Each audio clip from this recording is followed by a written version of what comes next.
Hello, everyone. Apparently, I did this on Twitch by accident, and so now I have to have that be on Twitch. So anyway, this is a beta Ada Doleta, a grifting pile of shit who is effectively a Kiwi Farms fanatic that pretends to hate Kiwi Farms, but literally sources it all the time. How do I know this? Because it's funny, and that actually is all I need to know, right? This is the Internet Buster, and you are invading 4chan's property. Rule 34 did not come from the furries; it came from the 4chaners. Okay, you think we're racist? Well, stop using our fucking rules. Okay, you want to fap to your porno? Well, guess what, Buster? Guess where that comes from? Now, obviously, it really actually comes from Newgrounds. Now, like, the rule doesn't, but like the reason the rule was even set in place was because of Newgrounds, which predates 4chan. It goes Newgrounds, 4chan, and then whatever this guy's loser life is, right? So that's really part of the thing. Now, he says he's a repentant anti-furry, right? That's his whole grift, right? Now, anti-furries, for those who don't know, are actually just it's a stupid fucking term because outside of Congress, Karens, there aren't really any anti-furries that truly exist, right? But yeah, this is a fun little thing, right? He hates Pedro because Pedro called him out and pointed out this video at the con event that he got kicked out of. And Beta won't talk about that, but that's actually where this video was sourced. The victim was actually released it after Pedro talked about it themselves, right? So this is the thing. So when Pedro talked about it, the victim released the video. A lot of Pedro fans supported them and talked about that, and also their close friends and stuff, right? And then months later, he talks about this in order to try to stir drama with Pedro, which is weird, right? Because really he only wants to start drama with Pedro due to the fact that he's associated with Wendigoon and Brandon Herrera, two gun tubers who are massively bigger than him, and he can't actually talk shit about them because he also knows that a large portion of the trans community, especially the trans furry community, are fans of Brandon Herrera because, as it turns out, despite what he may think, most trans people are fairly conservative on gun rights. It turns out that people who are marginalized like their ability to use the Second Amendment rights to defend their lives, right? Turns out people who are actually targeted massively against the government and other people like to have the ability to protect themselves, and they will use lethal force if they have to. And so many people, especially in the trans community, flock to guys like Brandon Herrera, who are edgy, conservative kind of YouTubers. Like really, like Brandon Herrera is about as far right as Karl Marx's right testicle, right? Like, yes, he isn't exactly going to pretend to be like a far left grifter. He has morals that don't align with the far left, but he also isn't a far right guy either. He is very much opposed to many positions that the far right hold. Turns out, in fact, actually, the far left agrees with the far right more than anyone in the center left or center right do, because that's actually known as horseshoe theory, and it is very much a factual phenomenon. It's very easily proven. And of course, theory in science means a proven explanation to an observable phenomena. Just so you know, like, theory means it's true, okay? That's actually what it means in science. Not in like other contexts, but in science, a theory is a true, proven explanation to a phenomenon, whereas fact or postulate refers to things that didn't have to be proven; they were self-evident. Like, as in, you don't have to prove that the apple fell from the tree; you have to prove that it was gravity that did it, right? So the difference is gravity isn't self-evident, and an apple falling from the tree is. So gravity is the theory of how that apple falls every single time. and why like an orange that weighs a different amount but is still heavier than air will still fall at the same speed, right? As it turns out, that's what the theory part is, right? Why the non-self-evident truths of that also are there, right? So anyway, that now that I've explained basic fucking science, let's watch this. Let's watch this abject abomination speak, right? Let's let it speak because, as edgy as I am, I actually do not hate people. My thing is, I pretend to be a vile piece of shit while criticizing people with actual issues, right? So, for example, I fucking reported Elon Musk to the FBI. What did this asshole do? He talked about how he might be a baby fur and role-playing his own son. I reported him to the Federal Bureau of Investigation. Now, will that end up doing anything? Probably not. I mean, he basically controls it right now, right? But it's better than what this guy has done, which is nothing, which is how evil prevails, right? If good men do nothing, then evil prevails, right? You get what I'm saying, right? Like, innocent bystanders are not actually innocent bystanders. There's no such fucking thing. If that was the case, then why is there a homeless woman who was set on fire by when police were innocent bystanders and didn't even fucking flinch to save her or in fact even prevent the illegal immigrant who was there. He wasn't even supposed to be there legally, right? They knew about that, and he was just fanning the flames in the fire he fucking set, watching her burn to life and laughing, right? This guy will never cover that shit because it turns out that is uncomfortable to admit that the left politicians he votes for are just as incompetent as his right-wing enemies. And he doesn't like that because that means that he is the cause of people like Trump, right? He's the reason why people like Trump exist, because Trump is effectively like, hey, Bernie isn't ever going to win, so I want to vote for a guy that listened to me, or I'm going to vote for a guy who will shit on this guy, right? So that's the actual majority of the thing. If it wasn't, then why is Bernie being supported in Kenosha, Wisconsin, a very racist place, right? Well, it's not really racist. That's what's demonized by the media. But in reality, it actually is just conservative and has some grievances with the way Democrats have been running things. And it turns out all Bernie had to do was go there and talk to them, and all of them were on his side. That's all it took, was just listening to them and talking to them, right? All it took to put all these far-right supposed Nazis on a left-wing Democrat side was talking to them, right? And that should really put some fucking bells and whistles in this guy's head that what he's doing is actually what is wrong. Because all he's doing is stirring up hate and division that will bite him and his community up in the butt, right? I mean, to be fair, Elon Musk and Donald Trump being furry should not exactly be a good sign for the furry fandom if it's full of queer and the other people who are marginalized by people like Donald Trump and Elon Musk, right? I mean, sure. Most of the people who Kiwi Farms dunks on are Nazis. In fact, the people who are pedophiles and zoophiles in the fandom, 99% of the time, they also happen to be a Nazi. Now, it's just a good way to see who fucks a dog, right? It turns out, in the furry fandom at least.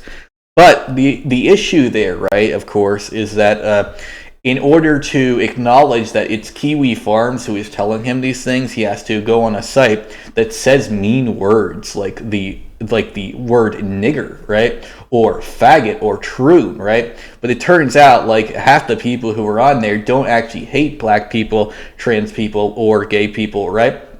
The reason why they use those words is not as a pejorative, but more as an edgy way of pointing out the actual issues with a person while insulting them. Because it turns out insulting a singular person by calling them a slur is not actually denigrating the entire group of the entire populace of that group, But granted, this is the guy who thinks that our reliance on now dead niggers mining our lithium for free is okay because Asmongold said a little ouchie that he doesn't actually care about people because he doesn't mind that everything he does relies on the work of now dead niggers from mining the lithium, right? He doesn't care about that because he doesn't actually care about people. He will pretend to care, but never actually care.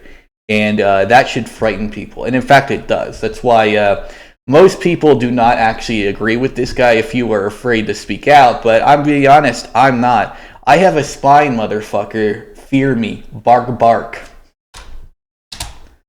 So, yeah. Let's talk about the FC party floor fight. Yeah, this is talked about by Pedro, just so you know. Also, he's censoring the faces of the perpetrators, which is something I never do, right? Like, let me see. I should go find the actual video so we can actually, clown on the villains of the scenario correctly. Yeah, I like that's the other thing. Like, what I do, right, is I don't censor the faces of a school shooter. I might censor the faces of survivors, right? But I will never censor the actual images of the shooter, because I think that monsters like that need to be shown. However, I will not name them. I will also never refer to them as male or female pronouns. I will only ever refer to them as the appropriate pronouns for an object and also monster, which is it and was and were, right? Those are the only appropriate pronoun for any school shooter, trans or cis, and most of them are obviously cisgender. But regardless of who it is, I do not care, right? If you're shooting up little kids, you're a monster and you don't deserve to be pretended to be an ally of the trans community. When the only thing you have in common with the trans community at that point is that you are, you have a high suicide rate, I fucking hate that Nashville coverage, Like, yeah. Trans people trans people are definitely justified in killing 6-year-old kids, right? And that's a thing that we should be justified in. No, fuck you, right? The same thing with people abjectly defending the riots in BLM, even though most of them weren't even started out as riots. It ended up only becoming riots because of police intervention, causing little bits of chaos here and there through outside agents. Now, I recognize that happened, but I don't pretend, and I will not pretend, that the rioting was ever okay, just because the rioting wasn't started by the group in question. See, this is the thing, right? Because I call out the rioting, I also call out who started the rioting, knowing that their political allegiances are not the same. I can actually point out the real flaws in that argument, whereas people are like, well, you can't condemn the riots, only ever defend people like that. Yeah, it turns out when you actually have the facts on your side and speak about all of them, you end up going a little even further left than this guy will ever pretend to be, because, reality has a left-wing bias. But, yeah. I specifically care about any sort of fight that happens at a furry convention. That's just bound to happen. The interesting thing about this one... it's just bound to happen? What? No, it's not really bound to happen. There's a lot more to it than just this. It involved normies. It didn't really just involve normies. It involved a bunch of drunk kids who were assaulting and sexually harassing a trans woman. Pedro actually pointed this out. Did you know he was talking about how, he referred to this in a previous video, how a bunch of people were getting drunk and then beating up women in their hotel rooms. Hey, guess what this video is? A bunch of girls getting drunk and beating up women in their hotel rooms. Wow. It's sexually assaulting, by the way, too. He leaves that part out in this video, I'm pretty sure. But one of the people there, a trans woman, in fact, was sexually assaulted not by one of the kids, which is very weird. Like that a child is sexually assaulting an adult, but it does occasionally happen, and it usually involves alcohol, obviously, which this clearly also does. But like that, this was discussed by Pedro. Just so for those who are wondering, this was discussed by Pedro. Like he obviously didn't discuss it in much detail during his little live stream, but the fact that Pedro covered this and this guy didn't should be a little bit of a red flag when he covers it opening night, and this guy waits months to cover it. Non-furries who were absolutely no part of the convention, trying to swoosh their way into some room parties at a convention. They were being kicked out or being told not to enter, and so a fight broke out in which the normies started hitting and punching furries, and there's a whole video with it. I don't know if I'm going to show it because, little spoiler on that, the group of normies in the video are children, they are minors, they are... Alright, well why is that necessarily bad to show? I mean, criminals being exposed, and like what were we talking about there? Hiding the identity of people who assault? Okay, buddy. Not adults when they were ID'd, and surprisingly, yet unsurprisingly, some were inebriated. So that's something. There's a lot to unpack. Yeah, it turns out that little kids get drunk all the time. Yeah, I know. Because, now, another thing, by the way, is little kids always get drunk. Unless they're alcoholics, then they wait till 21. Fun little story. Every single person who has ever waited till they're 21 and then drunk at 21 is an alcoholic now. That's how they're actually made. Not all alcoholics start after 21, but every single person who starts after 21 is a drunk and needs to not. That's a thing. Very much, including the pedophile who molested me. By the way, that's how I know. I have a very real bias. Today. So I'm sure a couple of you guys heard about it or saw it if you're on Twitter, that a fight broke out on the party floor. Yeah, I saw it months ago when it happened, buddy. Convention known as Further Confusion, FC 2025, takes place in San Jose, California. I was there a few years back, really enjoyed the con, haven't been there in a few years, but supposedly this year with the party floor, there was a pretty interesting fight that happened, in which non-furries managed to make their way up to the party floor, which is designated just for room parties for furries during that convention. They tried getting into a party, they were ID'd, checked, told not to enter, and they tried to force their way in, and were forced back out, and then the non-furries started throwing hands and punches and hitting, and it's not a good look for them at the end of the day. Well, no, it's not a good look. It is also not a good look that you didn't cover this when it happened, right? Why not? Like, what's wrong with you?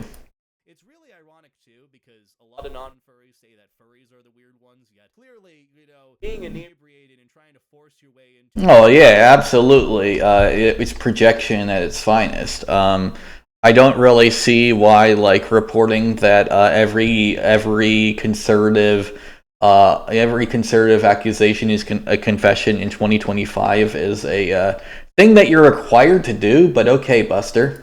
You're not welcome to throwing all sorts of slurs and words that you really shouldn't be using, while also trying to physically fight them. Yeah, that's clearly normal behavior. Well, yeah, it actually sadly is. I mean, then again, I actually also remember that in the 1950s, pedophilia was actually just a normal thing. Like, if you weren't, remember, back then, child sex abuse wasn't a thing. Child sodomy was, right? So it was against the law to have anal sex, but it was not against the law, to actually, molest a kid. In fact, many marriages from the boomer era and prior were started by a grown-ass man molesting a little kid. A little girl, right? That's how most boomer parents got started, and especially pre-boomer, right? Guys like this don't really want to admit that humanity was fucking evil, just a few decades ago, extremely evil, to abhorrent ends, right? Because that's scary, isn't it? And he doesn't want to be scared. He doesn't want to admit the very scary truths of reality. But they are there. It doesn't go away because you hide from it. arguably you have a better defense of it if you admit to the truth. But I want to talk about it today, specifically what happened, some of the details of the It's easier to call out, if you call out everyone, right? Again, I'm the one who reported Elon Musk to the Federal Bureau of Investigation for admitting to groping his own 3-year-old child, which is documented on Kiwi Farms, by the way. You can look at Kiwi Farms on that. And also, you should look at JSONFX's thread or Kara the Wolf thread. Like I said, they are Nazis. You can actually find out that a lot of them are Nazis, right? So when people call out, shit eater Blue Fulf for being a scam artist, know that while yes, Blue Fulf is a shit eating scam artist, she is not as bad as JSONFX, right? But it is funny to point out that they are a scam artist who eats their own shit, right? Now, obviously, that's funny, right? That's the point of that, right? Yes, she is a bad person for stealing from people, but people primarily focus on the shit eating because it's funny, right? People don't focus on the actual bad because it's less funny that she stole hundreds of thousands of dollars from someone and made them homeless. It's more funny to point out the fact that she ate her own shit. So that's why you always see people who criticize Blue Fulf point out the fact that she ate her own shit, because that's funnier to point out, right? It's more humorous. And humor will cause people to listen more. You should have some. You should try some, right? It might do you some good, right? You are also losing to the Brandon Herrera community, right? Also known as the trans community, right? Because he doesn't want to admit that, but the vast majority of trans people are Brandon Herrera fans because it turns out that learning to use a firearm correctly is more important than edgy jokes when it comes to a marginalized group such as trans people, which have politicians at their asses every day, right? It turns out we can take a little edgy humor here and there when it comes down to that. That managed to swoosh their way in, how it could have happened, and more so the concerns going forward with non-furries. Which is also another thing, right? Like a vast majority of the trans community is also on Pedro's side for that reason. Now, you might not see a lot of it on something like Twitter or Blue Sky because it turns out that a large amount of that is never spoken upon because a large amount of trans furries prefer to remain apolitical on YouTuber drama in general because it's usually full of shit anyway.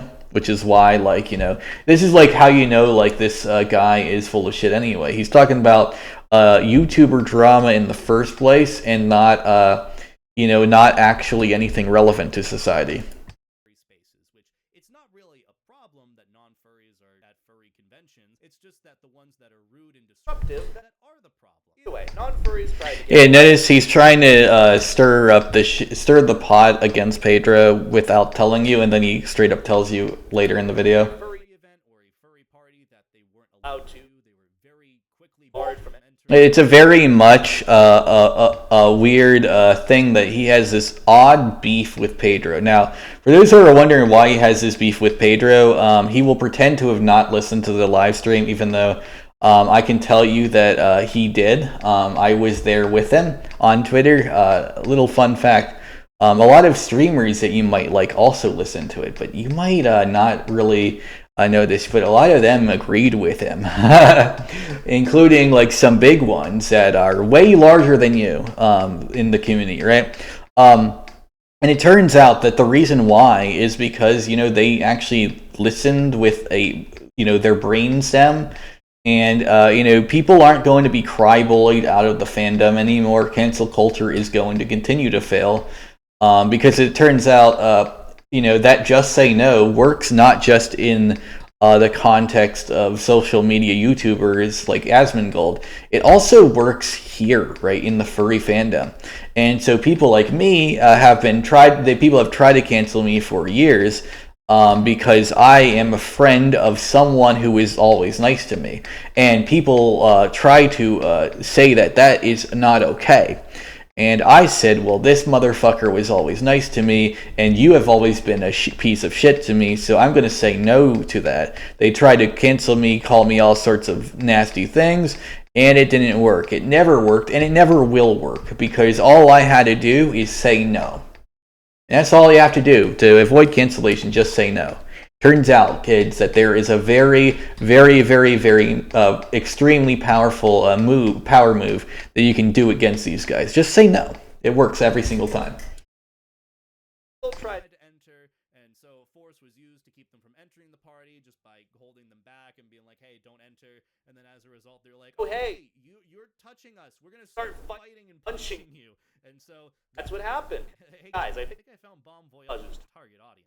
Well, actually, no. His target audience is trans furries, including the person who was assaulted in that con by the kids. You know, did you know that a lot of trans people love Brendan Herrera and his crowd, including the Bon Voyage guy, who is part of the Brendan Herrera Wendigoon Donut Operator sphere? Yeah, did you know that that's actually where you will see a large amount of trans furries? Yeah, very, very fun fact. Turns out a lot of us like the ability to not have our lives ended by police or vile pieces of shit who hate us, right? So we a lot of us pack, right? And it's just a good way to say it, right? Yes, I'll do. In fact, a lot of people don't go to FC because they don't even allow prop firearms in the first place, right? That's actually one thing I will say, that is definitely going to always be against California, or California as I should call it.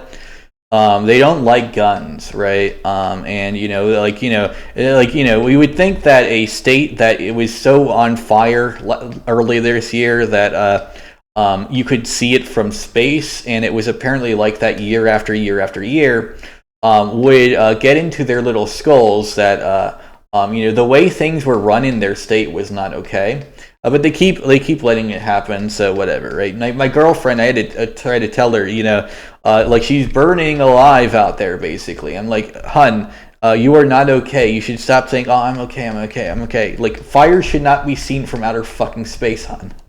Right, I had to tell her that because, she needs to be fucking afraid right now. I know what it is, right? She's actually is afraid, but she wants to act calm because she knows I have had a bad life too, and she doesn't want me to be depressed. I get why she's doing that. She loves me, and it's very good. I'm very proud of her. But sometimes bravery doesn't mean you should ever actually hide the fact that your entire world is on fire, and that's not okay. And a large portion of that was, in fact, the mismanagement of Californian resources by Gavin Newsom. Another thing, a lot of left-wing people don't like Gavin Newsom now because, yeah, he is a piece of shit. I wonder if this guy likes him. I bet he does, right? He sounds like a Gavin Newsom fan. He sounds very Gavin Newsom coded, doesn't he? Very much the be politically correct while the people behind political correctness, Larry Fink, rob you of your ability to buy a house in the future. Yeah, very much powerful, right? The guys behind DEI, political correctness, and all that, otherwise known as the shit lord, the trillionaire shit lords that get called out for their shit, and then what they do in response is they get a Republican to try to be mean, and then what they do is they change the language and then hide their shit again, right? That's what Larry Fink has been doing for 30 years, and he is very proud of that, that he has been able to control language from people and to avoid getting him called out for his vile shittery for 30 years. And he admits that he is a piece of shit. That's another thing he will admit. He famously said in an interview, right? I want to be perceived as a good person, but between you and me, off the record, I'm the same turd I was 30 years ago. And what he means by that is he hasn't changed one little bit, but he wants people to see that he changed. And so he uses political correctness and things such as DEI investment to make it seem as if he's a better person, but in reality, he uses that. He also funds it to make it ineffective purposely, right? A large amount of entertainment and food, for example, that companies that took DEI investment money, especially in America, right, ended up having a large amount of lost profits. And part of that was a scam to have BlackRock grow even further by purchasing them. Because also, as it turns out, that a large reason why these people do this is not for good reasons, but to devalue companies and defraud them, so they can buy them and carve up their carcasses and strip them of everything, and then keep the value themselves and never sell it to anyone. Right? This is how BlackRock became a $30 trillion company, just so you know. That they did that with housing, too. They're the reason why your rent is so high, by the way, Beta. You should probably be against people like that, especially as a, quote, left-wing YouTuber.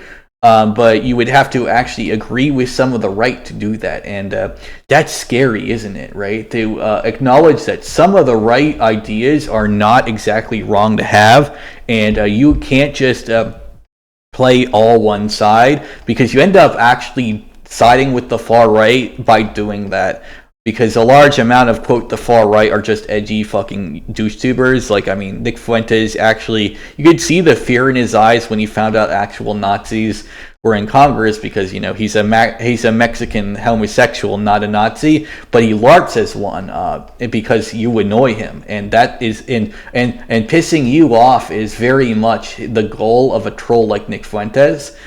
So when you give him attention, he does it more, right? So you told him that you and your group will forever feed him attention for saying unhinged Nazi shit for several years. And so he continued to do that, right? A lot of the Democrats especially, right? The Democratic Party, the news, right? All of them agreed to talk about him and what he was saying. And what that did was...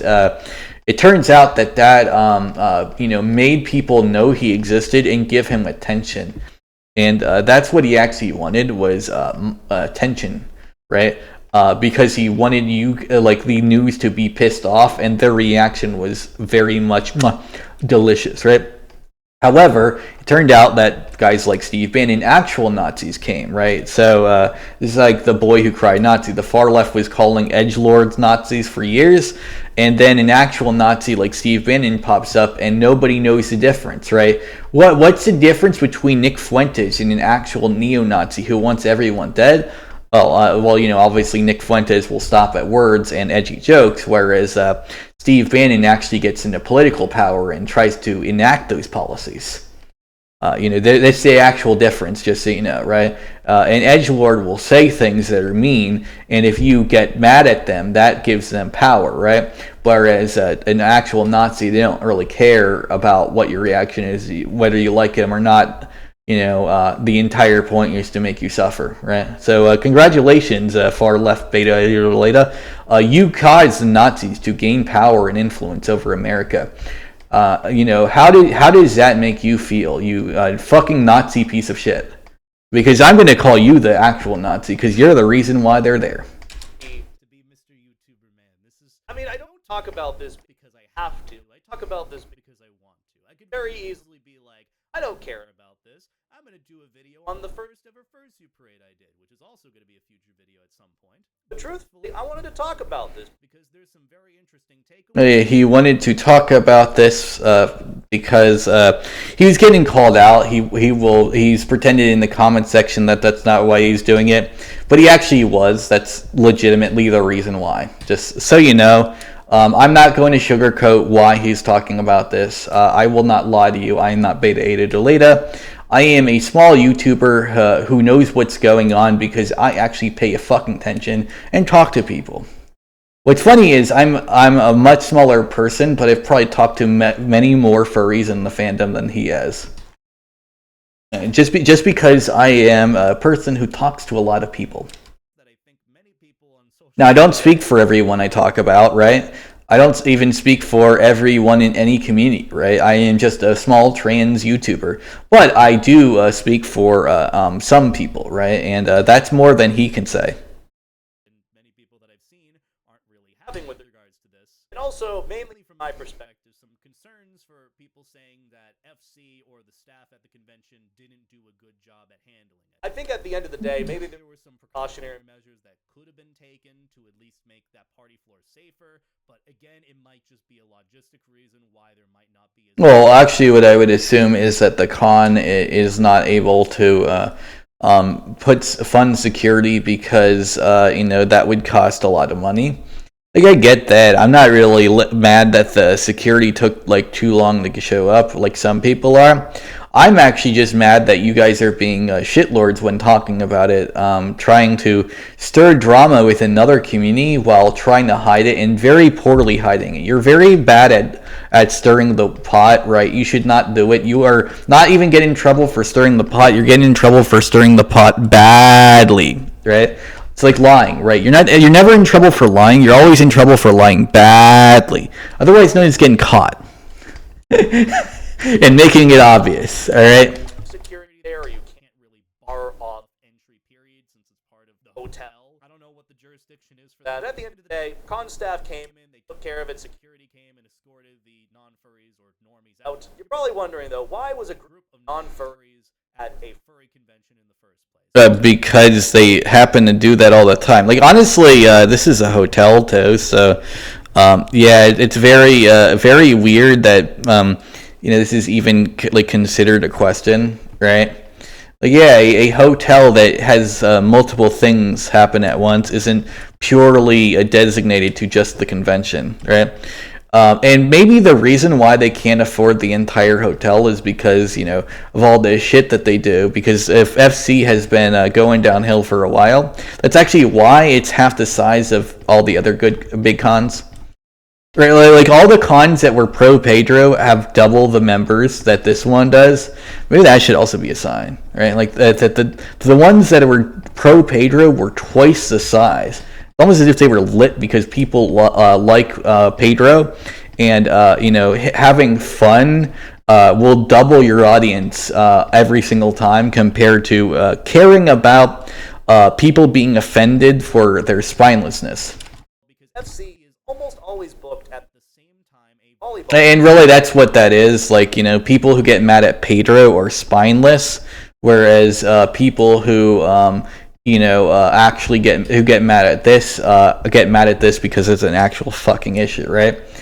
And the fact that Pedro knew about this the night it happened, but this guy is going to try to say he didn't when he literally described the situation.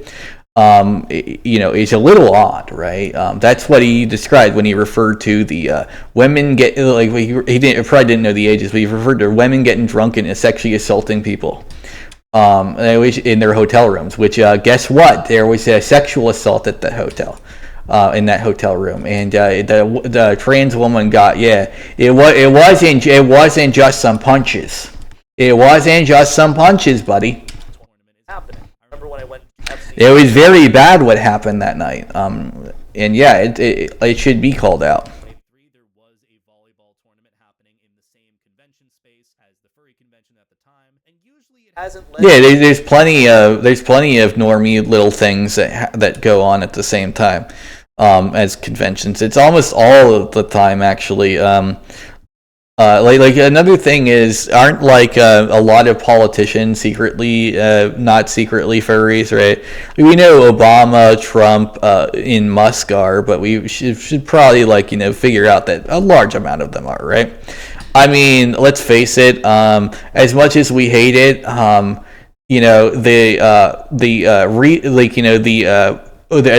there's an Oklahoma City politician who is very transphobic, but is definitely part of the community as much as she will pretend otherwise. Yes, Chaya Raychik, otherwise known as Libs of TikTok. He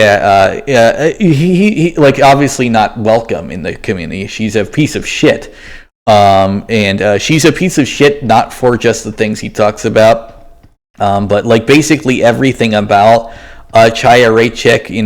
She tries to pretend she's also not a politician, but yet she's on the board of education in Oklahoma. Yeah, that's a politician, Buster. That's what that position is. You are the head of a bureau of government in a state. That's a political position, Chaya Raychik. You are a political you are a political, influencer directly, not just like a YouTuber pundit, but which she also is, which is really strange that she is both a politician and a person who pretends to not be a politician, right? She pretends to be a pundit mainly, but she's actually very much politically active in the politician's part. She has a seat in government, basically. Only in Oklahoma, but still, that should be a little worrying for you, shouldn't it? That people like her have a seat in the board of education, and you don't, right? Well, that's because you won't run for politics. You're a little bit afraid. You're a little bit of a pussy. And if this video is sponsored by anything, it will be by the very left-wing charity called Run for Something. I will talk about that later. I'm not sponsored by them actually, but like I will talk about them because that's very important to talk about how people need to run for the government to stop this bullshit that Trump is doing. Yes, very much so. Have many issues. I mean, from what I've heard, the volleyball moms and the partakers in the tournament don't really have a problem with furries. They'll come by and get pictures. Well, yeah, most people don't have any problems with furries. Most people don't have any problems with furries. Furries are very normy right nowadays. In fact, the person that Chaya Raychek was trying to ratio that one day. Remember that there was a fursuiter that one day months ago that he did talk about. There was also a trans woman in a week later in a museum, a children's museum, and pretty much everyone was like, "Dog, what the fuck is wrong with you? Like, this is just a person working at a place, or a person putting on some gloves in a costume and walking away, right?" Most people got that. Now, that I'm saying most people, there were a lot of bots that were not getting that. This guy will not cover that. The vast majority of blue checkmark accounts, yes man, and transphobes are bots because he doesn't want to, he doesn't want to dehumanize literal AI machinery, which is very strange that this guy is, quote, anti-AI except where it's blatantly obviously bad in all positions, but will harass people for using AI art as their icons or whatever. That's a little funny there, Buster. You're against AI art, but not against AI that's literally been designed to take away your rights by using cry bully tactics and peer pressure on right-wing accounts to make it seem like they're more popular than their degenerate positions actually are. Yeah, I know. You don't want to talk about that because that would mean that you could call out things and actually make meaningful changes, and you don't want to do that. That's too hard. That takes a lot of work and effort. You would rather call out people like Pedro for being mildly annoyed that they got kicked out of a really kind of mid-con anyway, like FC in the first fucking place, which is kind of funny. FC is literally just like Rainforest in that it's just pretty run down and shitty. The only difference is Rainforest at least had good parties and a good time. It's basically what if Rainforest wasn't fun? And that's FC, right? With them unless they're interacted with. And that also goes ironically for the moms of the volleyball tournament who somehow in the past few years made their way up to the party floor and were partying with the furries in the room parties. It's crazy to think, but it's not profound in the sense of non-furries coming into furries. It's absolutely not anywhere near profound. I don't I guess that needs to be talked about to try to stir the pot against Pedro, because that's what this really is, right? The only reason he's making this video is because if he made his next Pedro video without talking about this, he would be called out about this again. And he doesn't want to do that. He wants to try to stay pretending to care about people when he clearly is objectively true that he doesn't. And having a good time, wanting to celebrate in the culture and enjoy what everyone else is enjoying. That's why he keeps mentioning Pedro in this. It legitimately 100% is to stir the pot for his next video, which will be on Pedro. Have these other convention goers wanted to see what furries are up to. They'll be curious. And I'm not really mad at him for not liking Pedro, right? I'm mad at him for being a piece of shit about it, right? Yeah, there's plenty of people who can disagree with the way, like Sonic Fox is a legitimate like hater of him, right? Like I don't diss Sonic Fox's positions, partially because, well, for one, Sonic Fox actually has skin in the game, considering that Sonic Fox is, I don't know if you know this, but did you know that Sonic Fox is actually black? I know, right? Like, did you know that Sonic Fox actually feels like the problems with someone saying a word like racist slurs directly, because it reminds them of like people doing that to dehumanize him. Now, obviously, I highly doubt that Pedro actually means any of that in that context. Like most Hispanic people don't, because it turns out that a lot of Hispanic furries do say shit like that, and the entire point is for private fun. They're not actually trying to be offensive to anyone.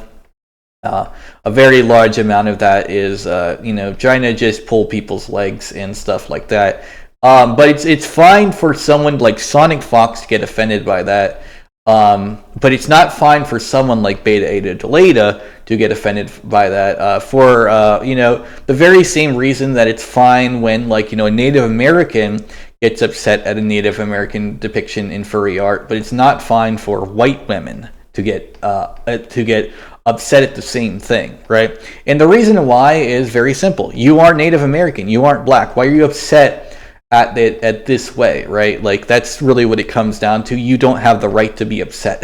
Like, I'm just be honest. Stop getting offended for other people, right? Like, I don't get offended for black people, right? I use their own offenses, right? I let their words speak, because they're the ones who are having the issue, right? Like, I'm not black. I don't speak for black people. I'm not Hispanic. I don't speak for Hispanic people. I'm trans. I speak for trans people. I don't really speak for all trans people, but I have a trans experience that gives my words actual legitimacy in a conversation about trans rights, right? So that's really my thing, right? Like, I don't just talk about trans people because and what like is offensive and not offensive, right? Because through like the lens of a person who is an outsider like Beta, or a Republican debating a Republican man debating abortion rights for women. Like that's the thing, right? Like, I view the idea of getting offended on other people's behalf to be an extremely evil thing. It is a very manipulative tactic that the left and right both use, and it is scummy for both sides. I don't care why. Stop being scumbags. If you're not actually offended, then don't talk about it, right? Or talk about it, but talk about it through the lens of the people who actually are offended, right? Don't let yourself speak for them. Let them speak for them. That's my thing, right? Stop speaking for other people. This is a little thing, right? The fluffy animal costumes, people in all sorts of attire, some people party. That's how he's in both of those photos, which is fine, but like it's a little weird that he's saying that and then just showing his own photos. And then eventually they might want to join in on the fun. It doesn't just happen with other conventions overbooking. It happens with tourists or other families or people in the same hotel as a convention happening, and they just so happen to be a few doors down from a room party happening, so they Now another thing is, he calls Pedro a non-furry a lot, which is very strange considering that he clearly is a furry, right? Here's the thing, right? It's one thing to not get what someone is saying when they say it, right? But it's another thing to accuse them of something that is blatantly obviously false, right? Like, yeah, Pedro is a furry. That's as clear as day to anyone, right? The reason why he gets to say, well, all furries are like this, the reason why he says that is it's a signal to furries who are marginalized from shitty behavior like that to, kind of recognize that they can spine up, right? That's really what it comes down to. People like this are mad because a lot of furries that they used to cancel are spining up and not saying yes to their cancellation. Now, some of them are legitimately shitty people. For example, Jason Effects, despite all the pedophilia allegations and all that, it is still going strong. In fact, he is now doing a sequel to his game at $4,000 a month income. and enjoying the suffering of people while also starting an OnlyFans with Kabiye and Peace Wolf, and also using AI to generate a massive amount of income through AI training of his own characters and his wife's art and all that, as well as using the AI art he generated to get free work done for Amorous 2. It turns out that by being a obnoxious, cuntish businessman, he has solidified that he cannot be canceled in the furry fandom. He will just say no, and your morals and personal positions will not affect him negatively. So, even though he is legitimately a piece of shit, he will not go away. You will not make him, right? That should scare people like this, right? Because they rely on the idea that you can scare people like that, but you can't, right? And he doesn't like that. He will not ever actually say talk about how successful JSON Effects is compared to him. Where he can literally just generate money doing nothing now because of how he conducts himself, right? He doesn't want to talk about that. To see what happens. And then furries are usually very welcoming of people who want to come in and see what's going on or have a good time. And the non-furry just ends up having one of the best nights of their lives. And that's what I love about furries. They're very welcoming of others who want to share in and enjoy the culture. Oh yeah, absolutely. That one is true, right? Overall, just want to have a good time. However, you can have the flip side of it. I mean, but another thing is, yeah. All right, so let's see, Tom Dark and Ricky. Yeah, I mean, Tom Dark. It's funny. I don't know about Ricky, but Tom Dark is clearly a furry. He wants to say otherwise, but what it comes down to is some people are just edgelord shit stirrers, and they don't want to admit that they're clearly furries, but a lot of them just are, right? I don't know about this guy, but this guy objectively is a furry, right? It's sort of like Ton and Don, the Warhammer 40k guys, being furries. That's well known. That's an observable fact. They are very open about that. In fact, in their own videos, I don't really get people who question that at this point. They tell you, not directly, but they tell you, and it's very, very obvious that they're telling you. Normies want to come in to see what furries are doing with no actual intention of wanting to participate, and just want to either poke fun at them, get a reaction out of them, or in the case of the FC Party Floor fight this weekend, wanted to get some free booze. And that's where you have the event of this weekend, where you have non-furries trying to enter a room party, not because they want to actually party and participate in the community, they just want to get in and get free booze. And oh hey, they're not allowed to join. Why weren't they allowed to enter the party? Well, because they weren't registered for the con, and 2, they were underage. And one of them was supposedly inebriated, according to someone who checked their IDs at the door and did not let them in even though they tried to force entry. Either way, what happened with the fight? Well, a video was posted on Twitter sort of detailing the fight from a distance as the group of girls or group of normies are being escorted or kind of pushed out of a room party that they were trying to enter. But this group of non-furries, I believe it was around 5 people, ended up making their way up to the party floor and tried getting into a few different parties. The video taken shows them trying to get into one of the last parties, and then they get kicked out, and so the hits and punches start rolling out from the non. Yeah, no, I agree. This is a pretty shitty people, right? Now these ones. This is actually probably the first time I've seen non-furries just do all this at a convention, right? Usually it's more like they'll just record people and be kind of obnoxious and loud, and that's about it. Usually that's the worst, right? And then anyone who gets into a fight is usually either a furry themselves, this is what furries do to you, man. That guy was a furry, right? Which is kind of funny. He's this is what furries do to you, man, and he's a furry himself. Just people don't like him because he's a Nazi piece of shit. But yeah, that was a furry there, right? Most non-furries don't act like this at furry conventions. They will either be weirded out on video because they're trying to stir drama for content, but otherwise don't actually give a shit about what's going on. Most of them are douche tubers in general, right? They don't actually care about anything that they're saying or doing with anything that they do, right? These are the guys that Japan has kicked out for dancing and assaulting people on trains and shit. Asmongold talked about that, by the way. There's a reason why Japan doesn't like people who do that, right? And it turns out that a large amount of people who do shit like that at furry conventions are the same group of people who do that, right? Pedro is not one of those guys, but there are very many people who are that crowd. I'd argue that these people are of that crowd rather than the Pedro crowd. Like, Pedro is the furry who pretends to not be a furry, that's a bit of an edgelord and has connections with, like most of the trans community and Hispanic community on the furry fandom with Brandon Herrera. And Wendigoon and Donut Operator, because it turns out a lot of people like people who are against pedophiles and pro-gun.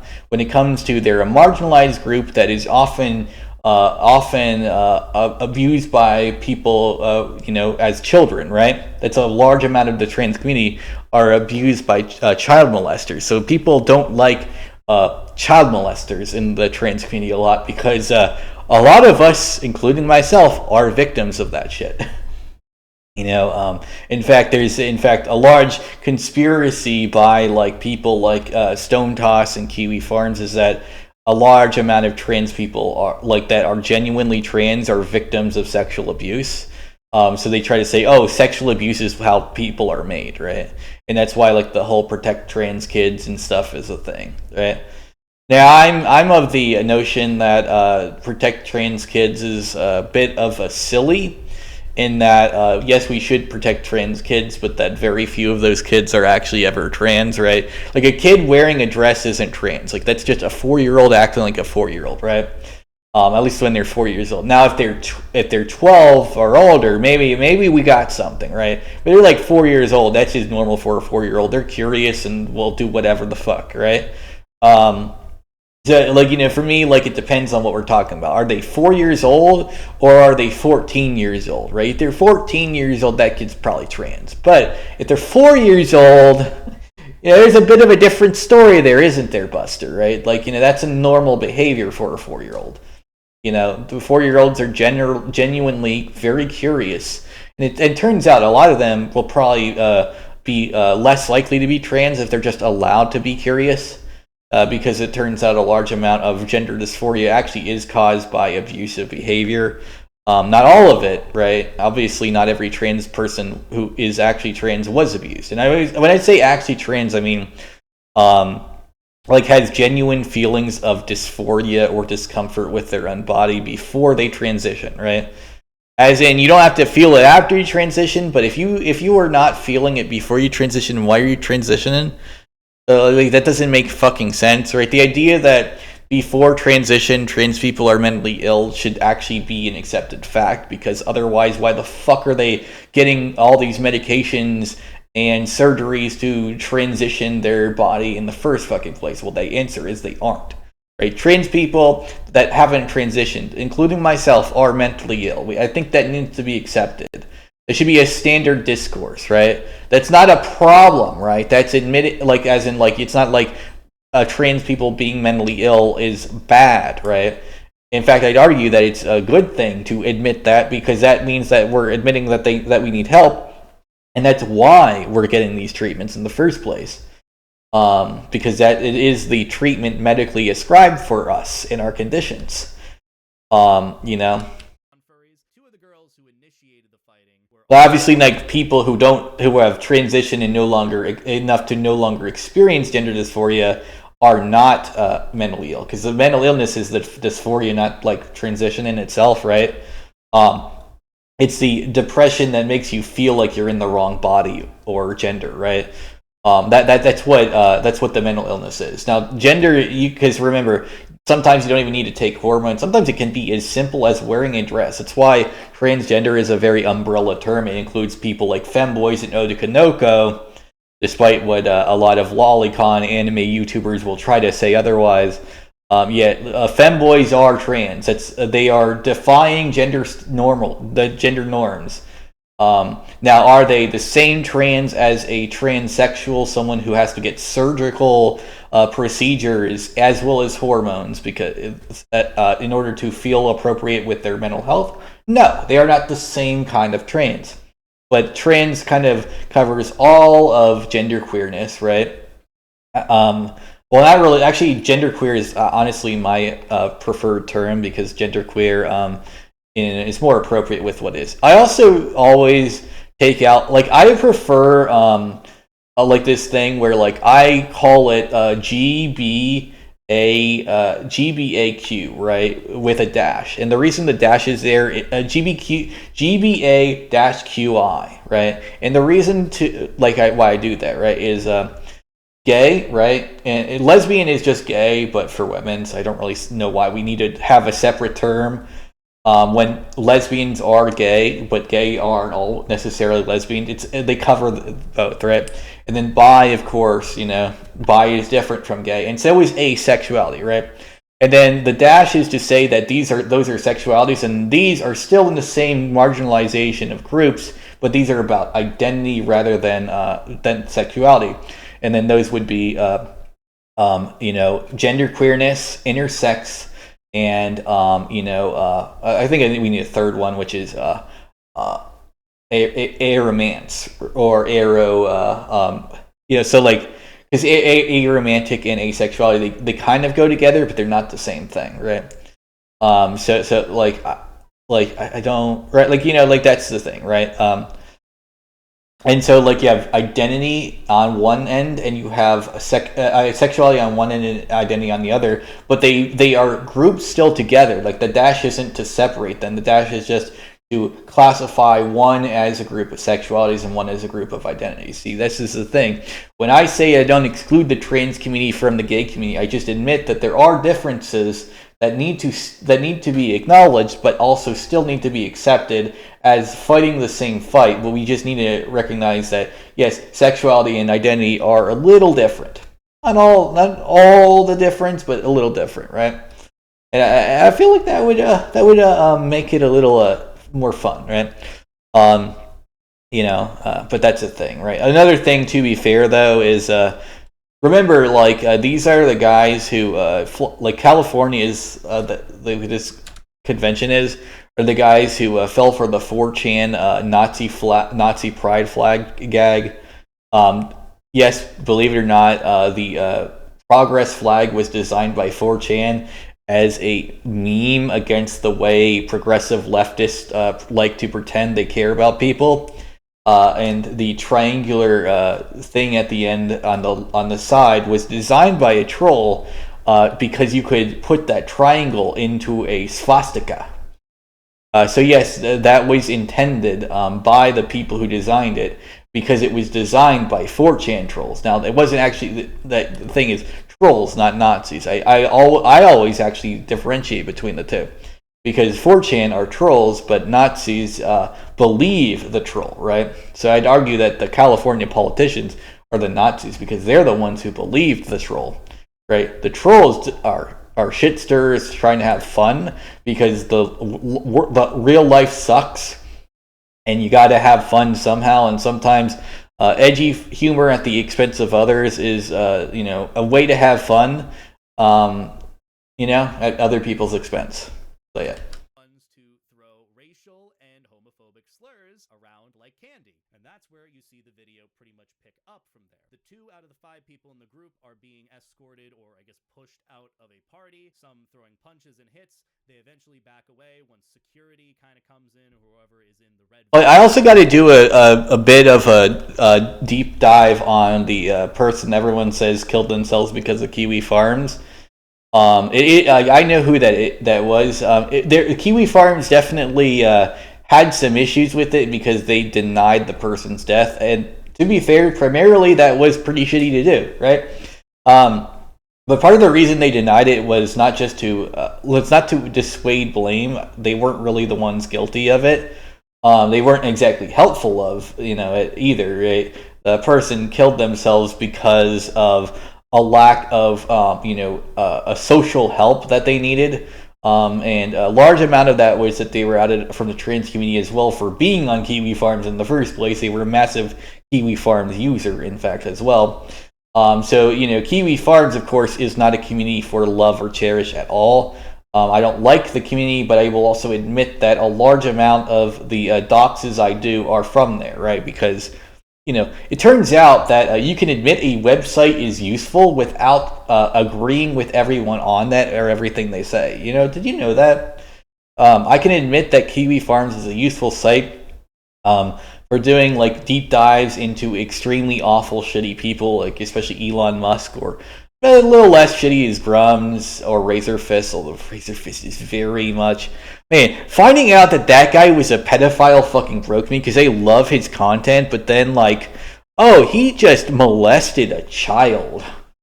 That's bad, especially considering that he has the best video talking about how shitty and terrible the lying pieces of shit who did the Leaving Neverland documentary were.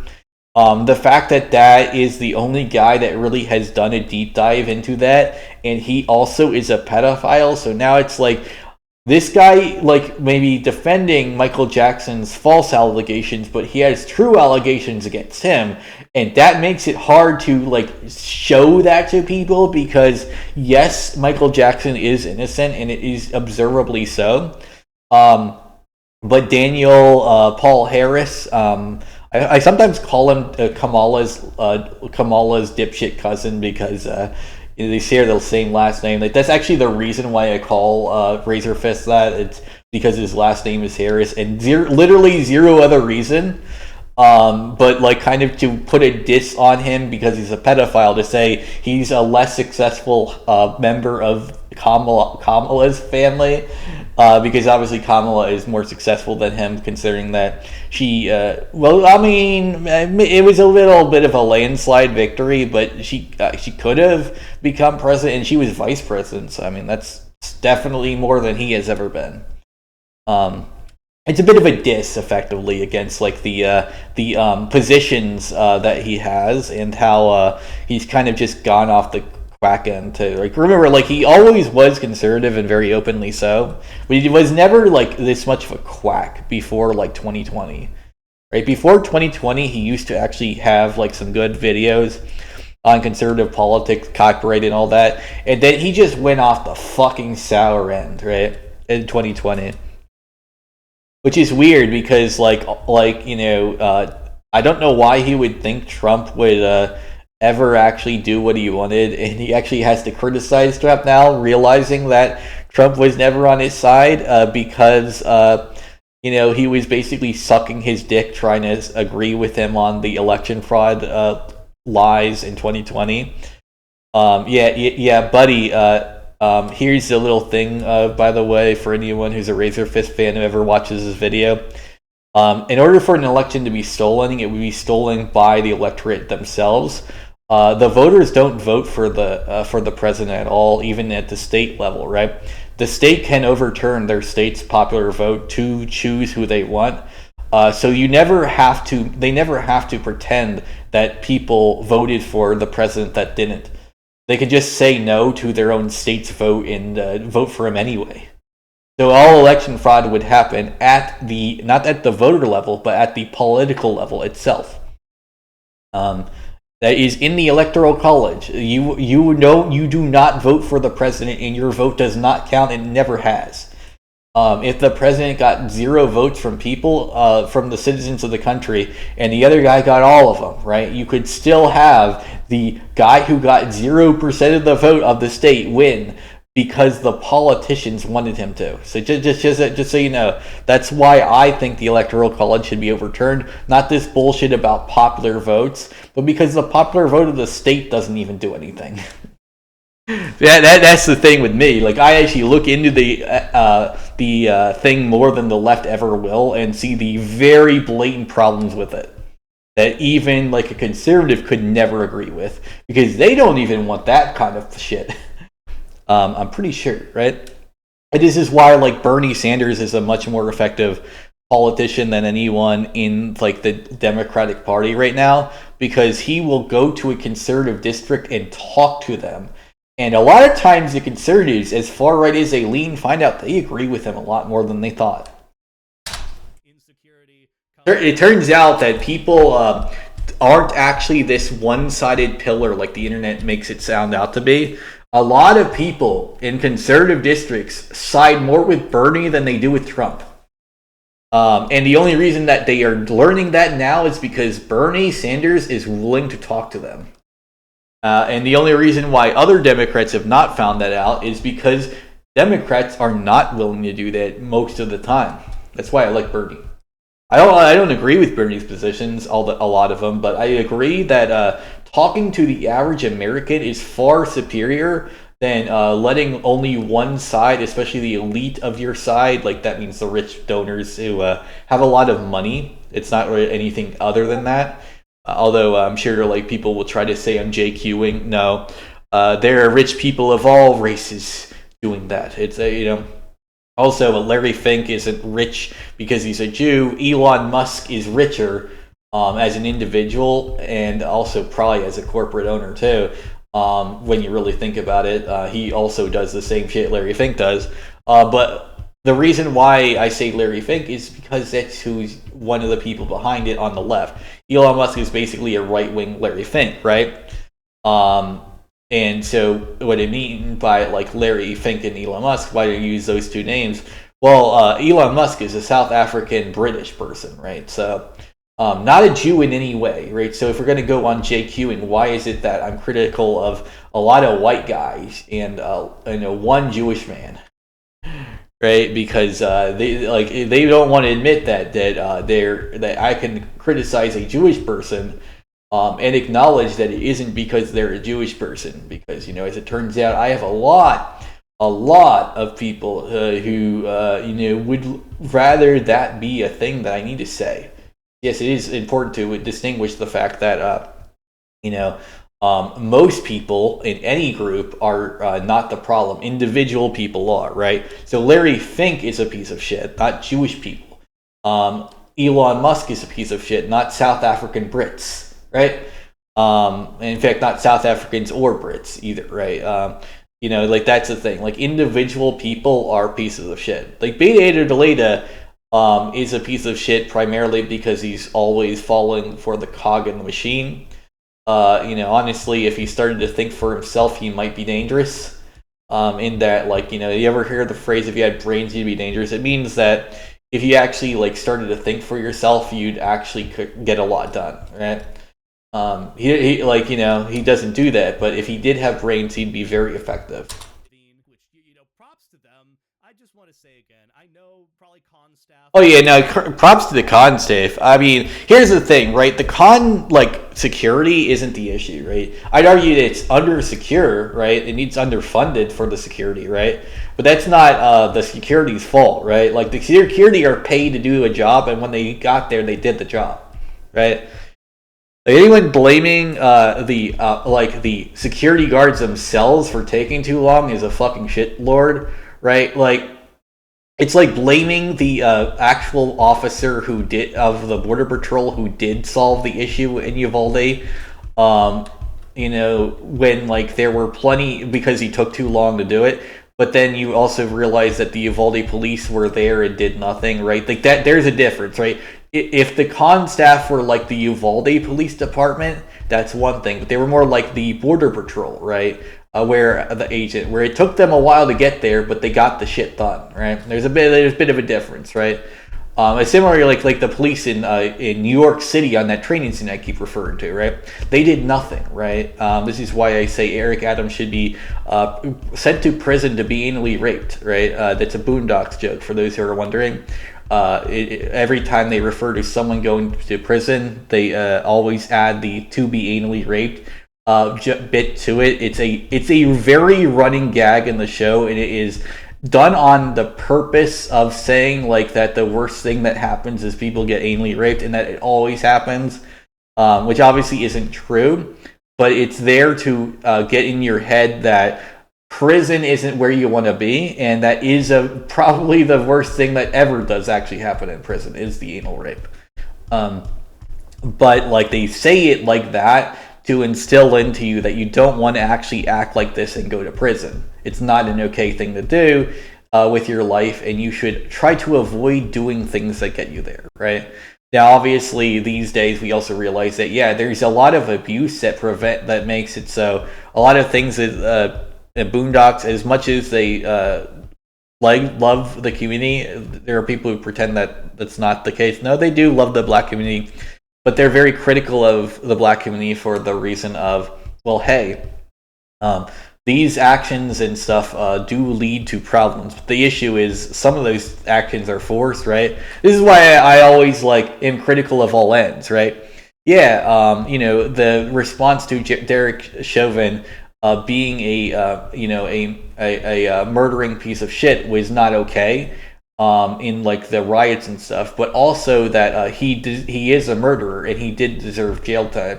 But also, if you notice that he's the only one who was accused of murder, the only one who was accused of murder of all of these cases that went to prison is the one who had 3 autopsies say he did, regardless of the fact that all of these guys had riots against them, including common citizens like Kyle Rittenhouse, and officers who, like the one who murdered Mike Brown, right? Well, not murdered, because here's the thing, right? He didn't murder Mike Brown. But people don't want to admit that, because that would mean that the riots weren't effective, right? And that would imply that maybe people shouldn't riot in response, but still just peacefully protest and let their voices be heard, but not riot, right? Because, that's actually what you should do, right? You should only ever riot against the people who are wronging you, right?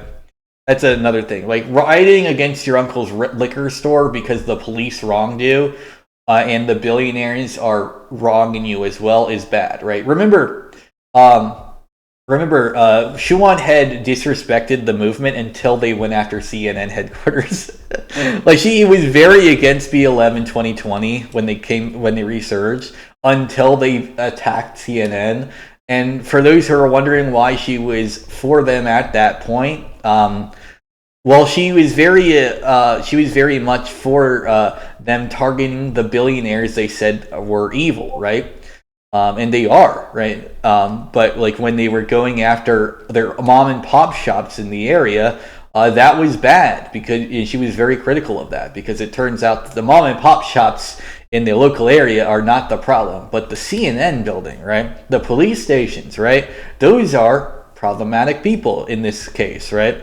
Because there's billionaires that abuse you, and there's police officers that abuse you, right? And it turns out that when you go after the targets of your actual abuse directly, people are more willing to side with you as well. So there is technically a bit of a reason why the riots were more effective as well, but I don't think that they were really going to change the mind of people. But they did get people to talk about the Derek Chauvin case more positively on Derek Chauvin being a murderer and piece of shit, primarily because they also went after actual shitty people involved in that, whereas with the Mike Brown case they pretty much never even went against the police even at all. They just went on little stores and looting their uncle's liquor store and shit, which is very disrespectful to their own community. I'm just being honest.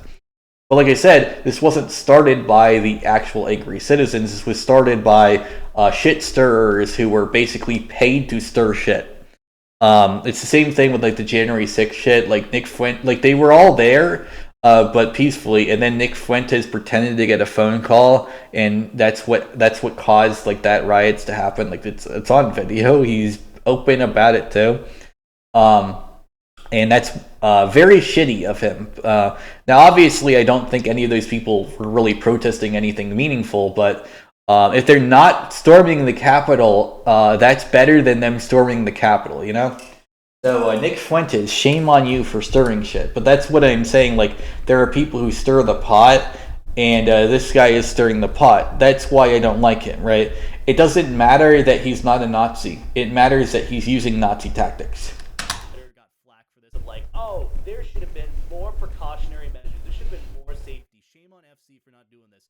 said, this staffer and however many other. Oh no, yeah, absolutely. Now I can still recognize the facetious undertones of this, but I will admit that yeah, the staffer is great. And con staff have to put up with shit like this. It's very rare that they have to put up with specifically this shit, but yes, they do. Unfortunately, occasionally have to do this shit.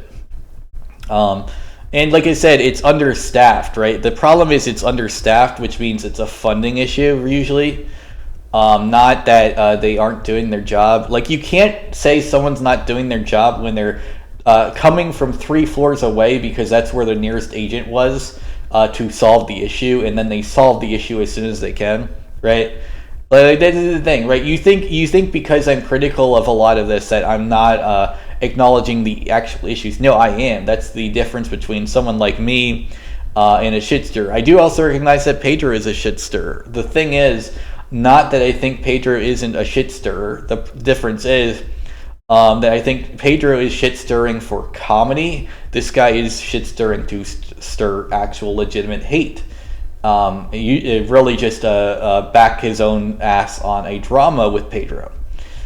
See, I recognize all of that and come to my own conclusions. You know, it's a little thing.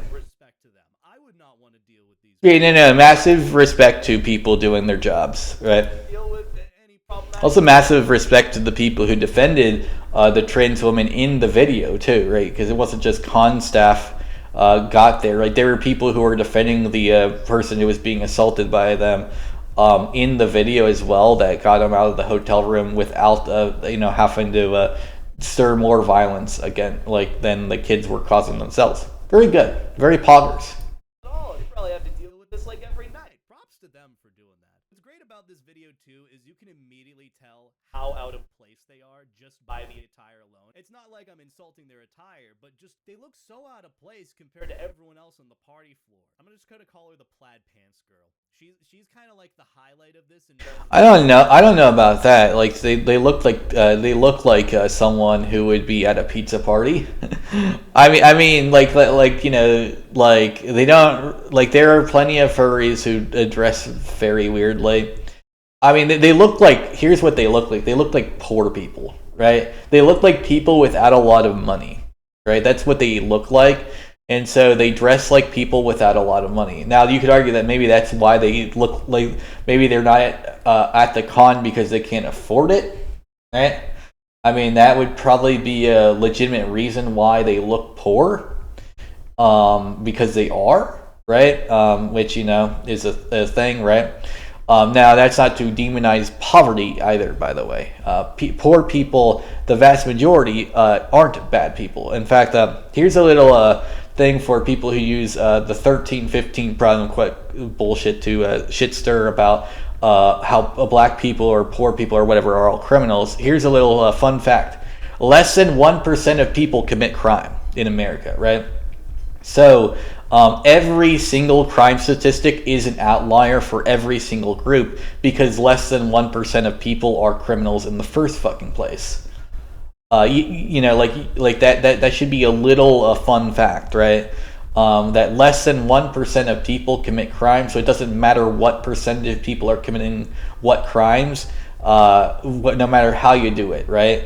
Except for full per capita data, not per capita data like they do, but full per capita data, where you look at all the different things, and you can probably find out that there's a lot of poverty, single home, and all that. That's not to say that someone like that is a bad person. That's to say that these people are disadvantaged, and that's why they're desperate in the first place to do crimes. Right? See, that's the little thing, right?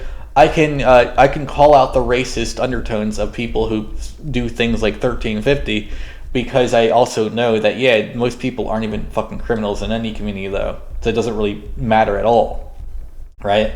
If less than 1% of people in any group commit crimes, then why does it matter that more of this group commits crimes in the first place, right? It doesn't. In fact, the only reason it would matter is if we found a cause that would be kind of one-to-one, which is usually that they are extremely marginalized, poor, in a single parent home is a very common one. Basically, they are struggling and desperate is the number one cause of most crimes. That what that refers to, the reason why racists don't want to do that is because that shows that there's a solution to the problem that can be solved by doing something. And that means if we got off our asses and cared about homelessness and poverty and all that, it would be solved and a lot of crime would go away. Right? That's the thing. If people aren't desperate and desire to be heard and helped, right? They turn to crime less. First one there, the plaid pants girl. So the plaid pants girl turns back to try fighting someone off screen, and then one of their friends tries holding them back. Yeah, I think that's the trans woman in question too that Pedro was talking about, as well as the friend of theirs directly. Now, Pedro didn't actually refer to them as like trans. He did refer to them as a woman though, so that like poggers for that, right? But I don't know if he actually knew anything about them being trans or whatever, right?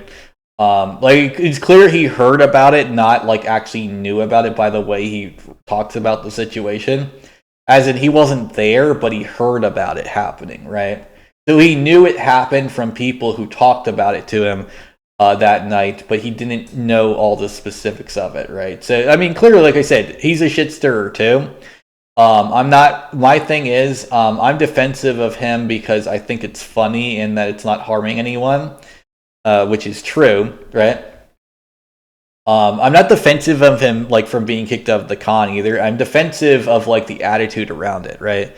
Outside of you broke the rules, get kicked out, right? That should be the only thing that needs to be said, right? And then anything else is just shit stirring, right? Stirring the pot, right? But like I said, he broke the rules. Get bent, loser, right? But once you go past that and try to make a political argument and stuff, you kind of lose me there. That's the issue with people like Beta, is that they want to stir the drama a little too much than it has to be.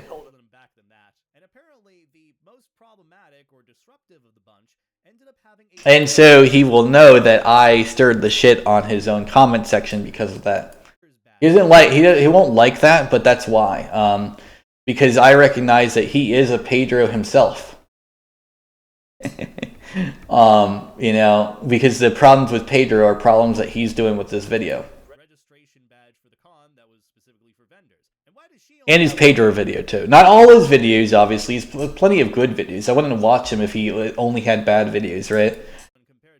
I don't watch I'll never watch quartering. I'll never cover quartering here because quartering is just boring and bland and there's nothing interesting about it, right? I'll cover Razor Fist. I'll cover side scrollers. I'll cover like Grums, but not really and Smash JT, but not really because of like their YouTube content. Mainly like Smash JT and Grums because like Ember looked cool when it was being designed and they're defending a fucking scam. Now, if Ember was made, I'd be fucking playing it. It looked awesome, but unfortunately it's a scam, so that's why I talk about Grums negatively, right? But most of the people I talk about negatively are people I'm fans of that have good content, that I don't like the position that they're taking on these things, or that they're legitimately just horrendously awful people, right? Something has to excite me about you before I will talk about you, right? I'm not going to talk about like some small, like boring streamer who doesn't have any content that interests me at all, right? So like when people like might assume, that's why I will never go after a nobody, right? Like anyone who I cover is a somebody, maybe not a big somebody. Like Synthetic Man isn't tremendously big. Neither is Tactical Templar. Although to be fair, I probably should stop covering Tactical Templar given that standard because really the only fun parts are the other people he covers. I mean, literally the only thing fun about Tactical Templar is me making fun of the fact that I can hear the obesity in his voice. He's so nasally. I call him Nasal Nort and Obesity Incarnate sometimes. For that is supposedly that badge was swiped off of a fursuiter who was on that same floor as well. Oh yeah, it's this person. Could be wrong with this, but supposedly the badge owner goes by Lunch Gunk on Twitter. Oh hey, I know them. Oh my my god, I love this guy. You know them, you love the guy. Why aren't you following them then? Really racking up for the non-furries here. Underage, drunk, steals con badges off of other people attending the con in order to attend a party that they're not welcome to, and also not legally. Well, are they not furries, or are they just kids? And they are furries, but they can't really participate in these adult events. They're told no, and they can't afford them. And so they're they're desperate to have the fun, and then they're kicked out because they can't afford it. Right? It's a private event. Yeah, I'm going to guess that they actually are furries, because why would they go out of their way specifically to go to this exact specific party? Right? There's plenty of parties that were happening on that floor as well. They specifically chose this one particular party room as well. So like there's going to be something out there where they either knew people there, they were furries themselves, and probably even had drama with someone in the community. Like maybe that's what it was. They had drama with the trans person in the community. That's why they went specifically to that hotel to start shit. See, I am very observant here, because I've seen this happen a lot. It's not good. Like, those people who are beating up people are not good people, right? What I'm saying is, like, I can sort of see, like, why all the surroundings about this. This is, like, similar to all the people who, harassed the dev team of Billy Bust Up with false pedophile allegations. It's literally the same shit with Quite, right? Like, why is it that, like, it took Quite, being the victim of a pedophile who accused him of pedophilia despite being a year older than him, which is the weirdest shit ever. You're a pedophile! I was 18, you were 17, but you're the pedophile, Quite. The fuck? Damn, Orion got that shit fucked up. Right? But that was fucked up of Orion. Not only are you the pedophile there, but you're accusing a guy everyone loves of pedophilia. That was very fucked up, you know? But it took that for people to actually spine up against these allegations. I kind of wish, because I'm pretty sure that's the same thing with like Alec Hawaka, right? The guy who made Night in the Woods. And that's pretty sad, but yeah, it's like people need to spine up against this shit, right? If someone is accusing you of a crime, they should have to prove it, right, before you accept it, right? Now, if it's not a crime, like if it's just drama, like I don't have to defend like that. I think he's facetious because it's not a crime. And them assaulting people it doesn't it's already proven because it's on video, right?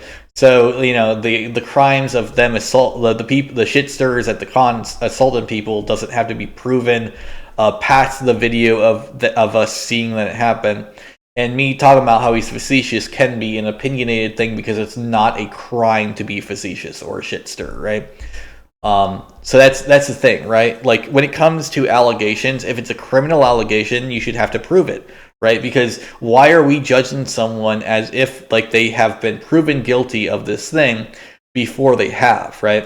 Yeah, remember, furries are the weird. And like for me, the reason why I say that is here's my take on like the believe all victims. My thing is take all victims seriously, right?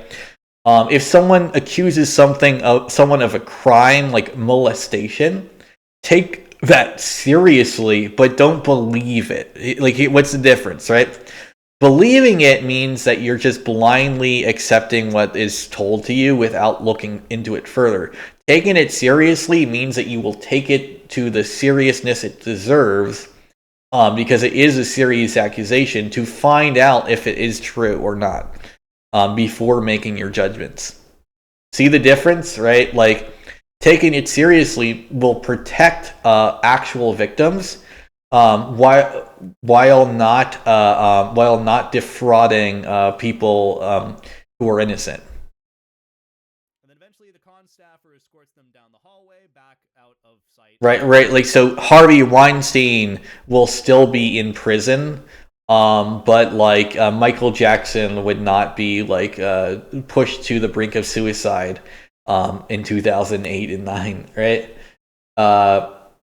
Yeah. So like also yeah, the drug overdose was very much suicide. Video and then it ends. So that's the fight and what happened.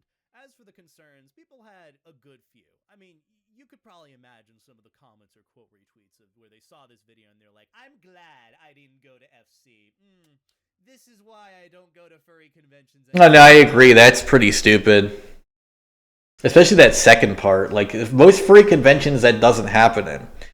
Like even FC, it's only a problem because they're a big con, but with understaffing. But it doesn't happen at most conventions. And it doesn't happen in fur meets either, right? Fur meets are effectively mini cons, right? You go to a bowling alley or something, have a good time, drink, eat pizza, etc., play some arcade games, right? That is basically what you would do at a convention at a smaller, like more local, like more temporal level, right? A fur meet is just a smaller fur con, effectively, right?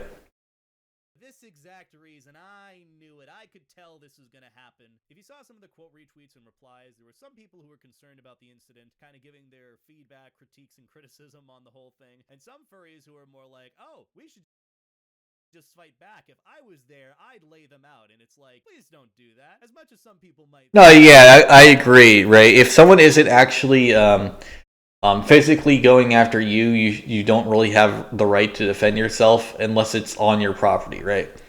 So unless you are the owner of that hotel room, as in you are the owner of the hotel, they're not on your property. You do not have the right to defend other people. You do have the right to defend yourself. So they attack you specifically, you have at it. But if they're attacking someone else, just try to get them off and stop it.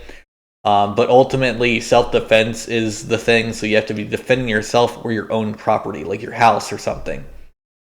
That's warranted. And property in this case refers to your house, not like your like. As in, like, if someone like has like a spoon that they shoplifted off of your house like a year ago, you don't have the right. Like, that's not what people mean when they say property in like the legal case, right? Property in that case would be your physical abode, right? Land you own that you are supposed to feel protected in, that they are not allowed on, right? Right, so like unless it's the hotel owner, you can only defend yourself in those situations. I think that's a very good thing, and because they're kids, like unless they brandish a weapon, you also shouldn't try to lay them out either. Like if they brandish a knife, do what? Like at that point, it's survival of the fittest, buddy, right? Because a knife obviously can take anyone out. It doesn't matter what size or whatever you are, right? But if you're not brandishing a weapon, right, just restrain them at most, right? Precautions or measures that were put into place by the con for the party floor. How was the group of non-furries actually able to get up to that floor when it was designated for the furry con space in general? Granted, it's not part. Yeah, I don't know why this needs to be talked about to people on Twitter, but then again, I realize it's Twitter. Now, like I said, a lot of people who, especially blue check marks, aren't people, right? Like most blue check marks on Twitter are not people. I think that needs to be stated. Because subhuman, like when I say someone's subhuman on Twitter or like a YouTube comment, I'm referring to a bot that is blatantly obvious, and I feel like bots should not be considered above humanity or par with humanity because they are not people, right? They are servants of humanity that are designed by humans to serve mankind. That puts them beneath us or sub us or submissive to us by default. But yes, bots are subhuman. Imagine that. And I feel like calling them subhuman, for being NPCs should be a very natural response. Yes, you are meaning a pedophile scam artist on Twitter. Or I should call it the world's largest porn site now because he renamed it to X. I guess to be more honest. Very weird. He also named his son after his porn site though. Very, very weird. His son. Like, did you know that his son is called X Iaki, right? Or X Iachi, right? Like that's his that's the latest son of Musk, right? He has a daughter on the who just came out too, right? But his latest male child is ex Iachi. Very fucked up name. Like for the X is already pretty fucked up, but then like the Iachi for the middle name, right? E as in that weird AE thing you see, and then I is like another thing, and then XI is cheat, right? Or is it XI is cheat, right? Or key. It's key, chi, like there's a lot of ways to pronounce it. It's basically like it's basically referring to like life force energy and shit, obviously. But yes, that is the stupidest fucking name of Elon Musk kid, right?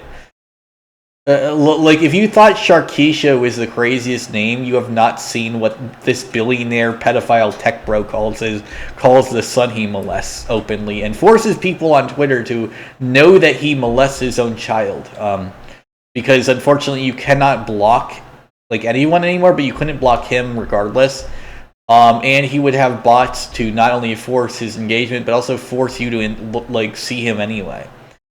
Yeah, Twitter was very fucked up. You could not curate your own content experience on there for so long since he took over.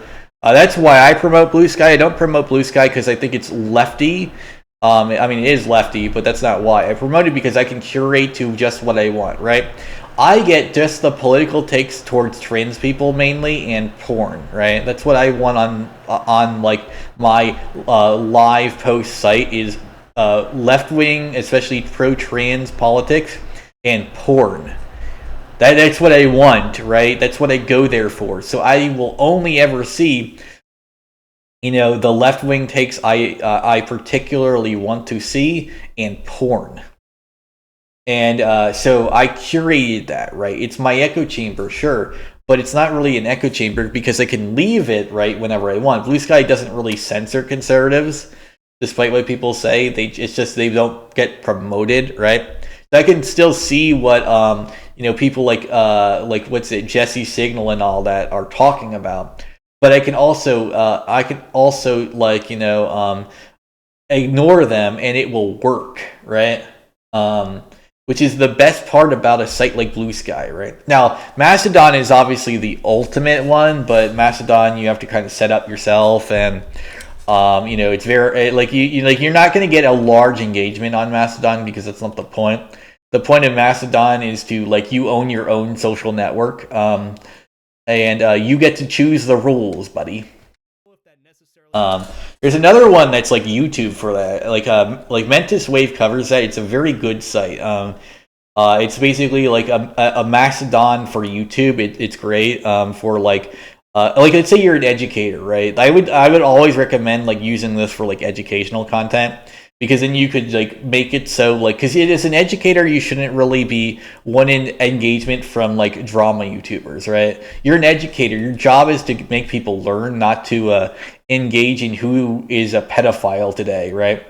So you can basically make your own Khan Academy YouTube sphere, right? And you can do that. It's great. I love a lot of the open source alternative sites these days, also known as alt tech, also known as Wikipedia is a shitlord for being alt tech of the past, and then attacking what they are by labeling it as Nazi shit now. Alt tech refers to alternative tech. That's what it's short for, right?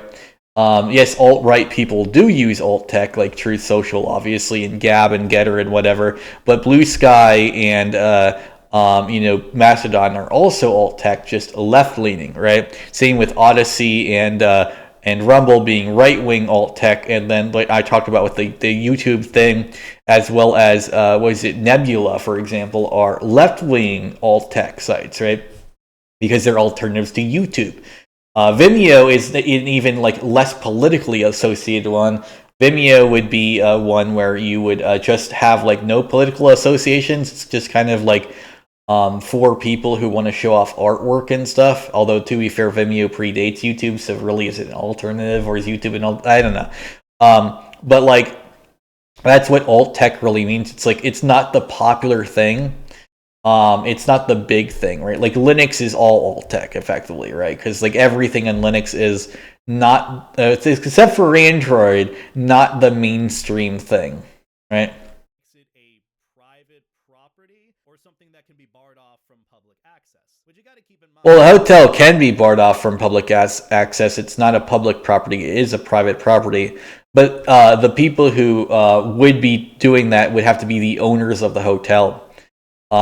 Which obviously are going to like care about like that specific thing that happened in the hotel room. But it's not their job to like manage like everything, and they're not really gonna like The convention space and hotel is, I guess, technically public access unless the con kicks you out, which. Well, no, it's a public. It's not public access at all. It is private property. It's just not owned by the con staff. Talk about that with Bon Voyage, another video. That's something. But a lot of people had some pretty big concerns about this. I like how he's like, we'll talk about it again when he already talked about it. Did he delete the video? Is that like a thing? Did he delete the video to make this video and then say he made the video beforehand this time? I don't know. I don't really pay that much attention to his video stuff that he makes, so maybe. But I'm not sure. Particularly with how furry conventions are growing more and more nowadays, and how we're still seeing like normies trying to come in, take advantage of like. I'll check out after the video, I guess. Like I said, I don't disagree with everything he says here. I disagree with knowing the tactics and observing them because, he's using Nazi tactics and as a left winger, which is always the saddest thing. Poke at them for fun or try and take advantage of their fun and join in, but not in a way of celebrating it, but just trying to get something from them. That's like when people say woke tactics, I prefer saying Nazi tactics because that's actually what it is. Right, like the anti-woke sphere tries to say, oh, they're pro-right for some stupid fucking reason, even though like half the fucking members of the anti-woke sphere are trans now. Oh, yay! Hey, Makari is anti-woke now, right? Like that's Makari Morph, right? The furry artist, the trans VTuber, right? That's totally like evidence that you're conservative, guys. Like, no, you're against the mainstream bullshit, and a lot of that nowadays is kind of right-leaning, so shouldn't you just be like, just admit it? You're against the left using Nazi tactics, and you're against the right using like the commie tactics, and both of them like are using those tactics to basically assert dominance over the industry or whatever and silence critics and stuff, which is bad, right? And the reason why they want to like pretend like it's wokeness, like this is a fucking stupid term, right? Wokeness refers to like a niche thing in the black community anyway, right? From the 30s, right? It was basically coined to waking up to all the injustice in the world. It really had a lot of stuff to do within the 30s, especially 40s, and especially 50s and 60s. It's kind of like less like powerful now because obviously we've improved as a society, so it's talked less truthfully than it did before, although it's not a lie yet. And unless black people are truly treated as equals, it's not going to be a lie. And unfortunately, they aren't yet. A lot of people have, and that's absolutely valid. Knowing some of these safety. Not all of them, at least. Like there's definitely some othering still with the black community, and that sucks. I'd like to personally argue that the con did what it could in the moment. Granted, I don't know what the security is like on the floor before any of this happening. Should there have been probably like a con staffer up there checking IDs? Maybe, but who really knows? And the one thing to take into account is that FC, or the con itself, is very likely going to take this happening into account to prevent something like it from actually happening in the future. Because see, you gotta think about it this way. You kind of live and learn when it comes to doing convention stuff. And especially when a negative event or something like that happens, a lot of cons don't want to have that happen again. So they'll take it into account and develop precautionary or safety or security measures to help prevent that. I can almost guarantee you that there's going to be more security on the party floor, or there's going to be a whole different system that's going to make it a little bit harder to get into, but also make it so that it's safer and you don't have instances like this. And granted, I'd like to argue that this instance isn't really the worst thing or biggest thing in the world. No, it's not. Like the thing is that it's worse than the shit that people are kicking Pedro out for, I guess, which is, a reason why you pointed it out as a hypocrisy, right? But yeah, it's nowhere near the worst thing in the world. I mean, even in the furry community, like this year, like we had the libs of TikTok shit. A furry who was doing nothing wrong was harassed and sent death threats by millions of people for putting on a pair of gloves and walking out a door because a young kid looked at them funny and then started crying. Which is the dumbest shit ever. Like, yeah. Kids do stupid shit. Like everyone's like, oh, kids get like no. The kid probably wasn't even afraid. They were just doing dumb shit. Like kids do that, right? Like, like my thing is like honestly, let's just like acknowledge what it was. A kid is being a dumb kid, right? And dumb kids do dumb kid things. I get people are upset about it happening, and it is upsetting to see very vile people infiltrate a community in a queer space that's supposed to be safe and protected. And there were already. I don't know. Are they infiltrating the queer space, or I mean, they're definitely vile people, but are they vile because like they're vile, or they are vile because they're drunk and kids, right? They can't handle their alcohol. I'm gonna guess it's the later one, right? Where like when they're sober, they're like, "Wow, what the fuck did I do last night?" And then you realize, "Oh shit, I was arrested for beating up a trans friend while I was drunk because I was not supposed to be there, and because I'm a kid, and this is an adult room." And I am fucking a piece of shit for trying to do that, and I should not do that anymore. It's probably like what is actually going on. They were probably like a friend of theirs or something, right? Or whatever, right? And they were just fucking drunk and starting shit because they're stupid kids on alcohol, right? And stupid kids on alcohol tend to be stupid.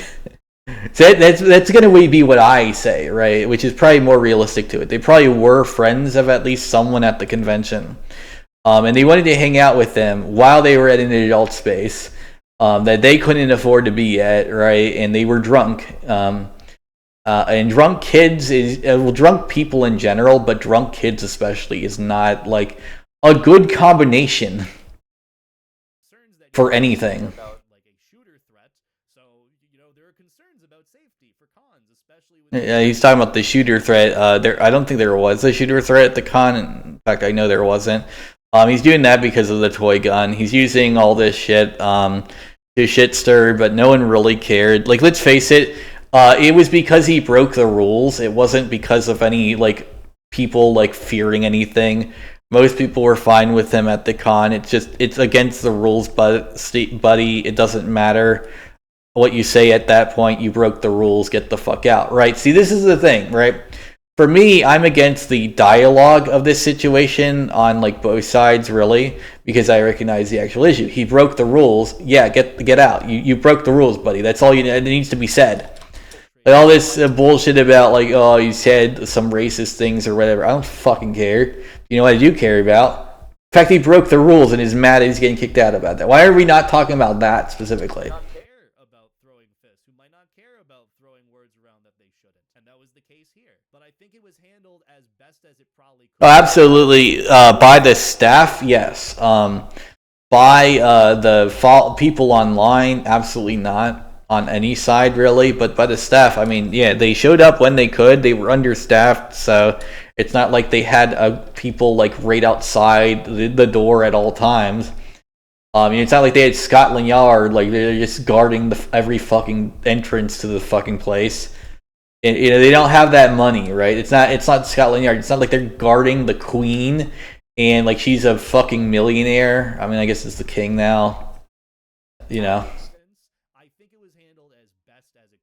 But the truth is, there's only so much that can be done precautionary-wise to prevent it. You can't really prevent things that haven't happened yet. You can only really prevent them if they have happened or if something like it is going to happen again. Called catastrophizing. That's my job. I think the one thing that really irks me about this whole thing is the absolute double standard and entitlement that I see a lot of non-furries having about this. Like, they'll rag on furries. They'll be like, we don't want you here. Go and get your own space, and then insert whatever colorful words here they'd like if they're really that vile. Or they'll just be like, ew, furries, stay away. And they'll really try to... Well, yeah, it's always been pretty dumb. I mean, furries don't really need their own space anymore. Furries are very normy, right, at this point. Right, the only things that aren't normie right now are like that like used to be cringe are like cub furs specifically. Like Lolly Show is normie too now at this point. Like specifically like cub, but not Lolly Show, right? Like that should kind of like put a damper in a lot of people who are anti Cubs like bullshit, right? Like the fact that Lolly Show is normal but Cub isn't specifically, right? Is very much like, yeah, it's only furries who really care about that, and it's because MasterCard is a piece of shit. And furries are desperate to not have MasterCard. Fuck them, because a lot of artists, of course, are struggling on PayPal. Now, the MasterCard actually might be in trouble, and so that Cub ban might be lifted, in fact, off MasterCard. You might find a lot of people were, in fact, just only doing that because MasterCard said no. Because Japan is suing MasterCard fine-a-fucking-ly. Fine-a-fucking-ly, people have gotten the balls to sue MasterCard on their bullshit on that issue, too. Because, yeah, it's legal, it's not against the law, so yeah, fuck you, MasterCard, for trying to prevent people who have money for doing a thing that isn't against the law.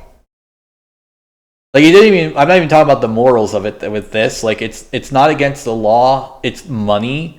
MasterCard, you're a fucking scumbag for trying to tell people how to spend their own fucking money. Are you from interacting with like non-furries? So it's like, okay, furries, we're gonna go and make our own space. We're gonna have our own convention, our own event. But then all of a sudden, when non-furries are bored, their good times suck, and they don't know how to throw a goddamn party for the life of them, they try to infiltrate the furry community and try to get something. And no, it's just drama YouTubers, really. And those guys have always been the lowest of low people, right? Like, even this guy is starting to get lower because he's becoming a drama YouTuber anyway, right? He wasn't always like that. Like you said, I used to like his content because he used to not be a drama douche-tuber, right? He's not really one yet, but he's becoming one. He's morphing into it, right? But like people like Tom Dark, Budahar, and all that are drama douche-tubers, right? So they're not good people because they don't know how to have fun, right? That's why like Nuxtaku is like hated in the drama douche-tuber community, despite being like the most actual entertaining person there, because he's actually fun to be around, right? Well, you know, he's like Nuxtaku, like he's in all this drama bullshit with everyone hating him over like lolly stuff, right? But then you look at like like his presence, he's literally in every major anime community there is. And he's like made songs and all that, right? He's in JoJo music covers and all that because he's talented and fun to be around, right? So his whiny voice that people have a problem with is actually more entertaining than they want to admit, because he's the reason why he's popular. That's part of the reason why, right? So a lot of drama douche-tubers hate him because he's entertaining. And he's not going to be canceled, despite what people might think, because he said no. It's called spining up. When someone tries to cancel you, and what they're trying to cancel you for is like edgy humor or anything like not breaking the law, like anything that isn't breaking the law. If someone tries to cancel you over it, just show your spine and say no. It's a ultimate power move. They will crumble every time because it will not work. You might have to spine up for a little longer before the cry bullies go away, but yes, spine up and the cry bullies stop eventually. They try to go after you for a bit, but then you just keep showing your spine until it goes away. It does eventually just go away because they get bored and they realize they cannot take you down. Now, with JSON effects, I feel like he did break the law, so it's very weird that people haven't reported him to whatever Canadian federal authorities there are in their areas, right? Because, yeah, molesting a kid is bad. I like that shouldn't be controversial, right? Like, that's not controversial, right? To say child molestation is a horrendous crime. That should not be supported by anyone. I hope so, right? I'm saying that as a joke, right? Obviously it is. I'm not like, see, unlike him, I don't stir shit. Yeah, like, I mean, JSON Effects is a fucking Nazi as well. That's another thing, right? Nazi, pedophile, zoo-ish, not really a zoo, like isn't fuck dogs. He just like draws feral. I feel like if we're comparing, like it's sort of like Lolly Show or Cup, right? Like comparing that to actual pedophilia would be like, okay, so Bunsen the dragon has a feral dragon persona. Is that is that bad? Is that bestiality? I'm in Devore, right? In macro stomping things, right? Am I into genocide? Am I a literal fucking Nazi for getting off to the fact that macros and drawings kill people? You know, like that would mean that the vast majority of the Vor and macro communities are Nazis, and that's not true. So you know, that's definitely not an accusation people should be throwing around. You know. That's my feeling of like Cub and stuff, right? Like if it's not actually harming real things at all, stop worrying about it, right? Like it's the same thing with like Blue Wolf's shit fetish. I dunk on them for that as a joke. The problem is that but I always bring up the fact that they steal money because unlike Kiwi Farms, I don't just dunk on them for one thing because it's hilarious. I always focus on like the fact that they're a piece of shit, right? But that's the thing, right? You dunk on people for being humongous piles of shit, and then you like also dunk on them for liking shit. But you always bring it back down to the actual bad things they did. Whereas Kiwi Farms will sometimes not do that, and like that's why no one takes you seriously, guys. Because you'll have legitimate reasons to hate someone, and then you'll be like, "Ah, this guy has a weird fetish." I don't care anymore. Right, yeah, Elon Musk being into femboy furries or being pro trans or whatever isn't the issue, right? Him being a tranny chaser. I mean, J.K. Rowling is basically like only transphobic because tranny chasers that got kicked out of their houses for fetishizing trans women told her that they were that the trans community assaulted them or whatever by being kicked out by their wives for liking trans porn. Glinner, Elon Musk, and Jesse Signal are big examples of all of that, right? And then J.K. Rowling's like, oh, well, my friends got canceled by this community. That's weird. They never got canceled by the community. They just got negative repercussions for being pieces of shit. Because it's not even like the trans fetishes, it's the fact that they were unfaithful to their wives while doing it. To the point where they were literally like addicted to tranny cock. Like at that point, right? Like you got to admit, some people like being unfaithful is bad. I know that's a bad assumption, but it really does lay into the double standards of this whole thing. It's very frustrating to see, and at the end of the day, it just kind of highlights that. And yeah, J.K. Rowling, like it's very sad to see like an author I used to look up to as a kid hate me because people who fap to me got punished for fapping too hard, effectively, right? That's literally why Jesse Signal, Elon Musk, and Glinner hate trans people. Like legitimately, that's why they got caught by their wives spending too much time. Like it wasn't like it was just once. It was like they were obsessed with it. Like it wasn't like fetishizing it either. Like it was obsessive, and it eventually got too much for their wives. They left him. Grimes actually left Elon Musk specifically for a trans woman to dunk on him for that obsession, even. Shitty, vile people out there, even if they are, you know, underage or kids. I don't know if them being underage means that they're underage in terms of drinking or underage in terms of they were minors. Regardless, still not great. Your parents suck, by the way. Furries are very welcoming of anyone who wants. Oh yeah, absolutely. Parents who treat their kids like that are awful. To come in and have a good time. Non-furries have been welcome to join if they want to participate in the culture. We've seen it time and time again about like YouTubers who will come by to see what like the fuss is about with furries and then end up having an amazing time. And they're just like, oh, I'm a furry now. This is really cool. And I've highlighted a bunch of these instances in the past, and it's very heartwarming to see. But then you also have the opposite end of it, where people will just come in and, you know, even though there's some irony in this joke here, they'll poke at furries like they're animals. They'll poke the bear and try to get a reaction out of them, and it's just sad to see because. Oh yeah, absolutely. But the thing is, you keep calling Pedro a non-furry when it's blatantly obvious he is one, and stuff. That's my thing, right? Like, just stop doing that. Like, obviously, I'm referring to past videos he might have deleted and stuff because I'm pretty sure he's being facetious there and saying he's going to make a video, which implies that like he says he hasn't done it, but he has. So did he delete the old video, or is he just trying to pretend he didn't make the video? I don't really know. But he's not very bad at hiding it. Good time. We're not bothering anyone. In fact, we spent all this money to have our own fucking space away from all of you. And with regards, well, to be fair, you did that in the 80s, right? So whenever people were referring to make your own space, furry cons were already a massive thing by then, right? Like, furry conventions were already pretty, like, big by the time that dialogue ever got mentioned. So I don't really know why, like, that whole deep dive was there when you could just say we've been there since the 80s. to normies or non-furries infiltrating furry conventions, they're welcome to join. Just pay the attendance fee and, behave and be nice. This is I think paying the attendance fee is probably a big one, honestly.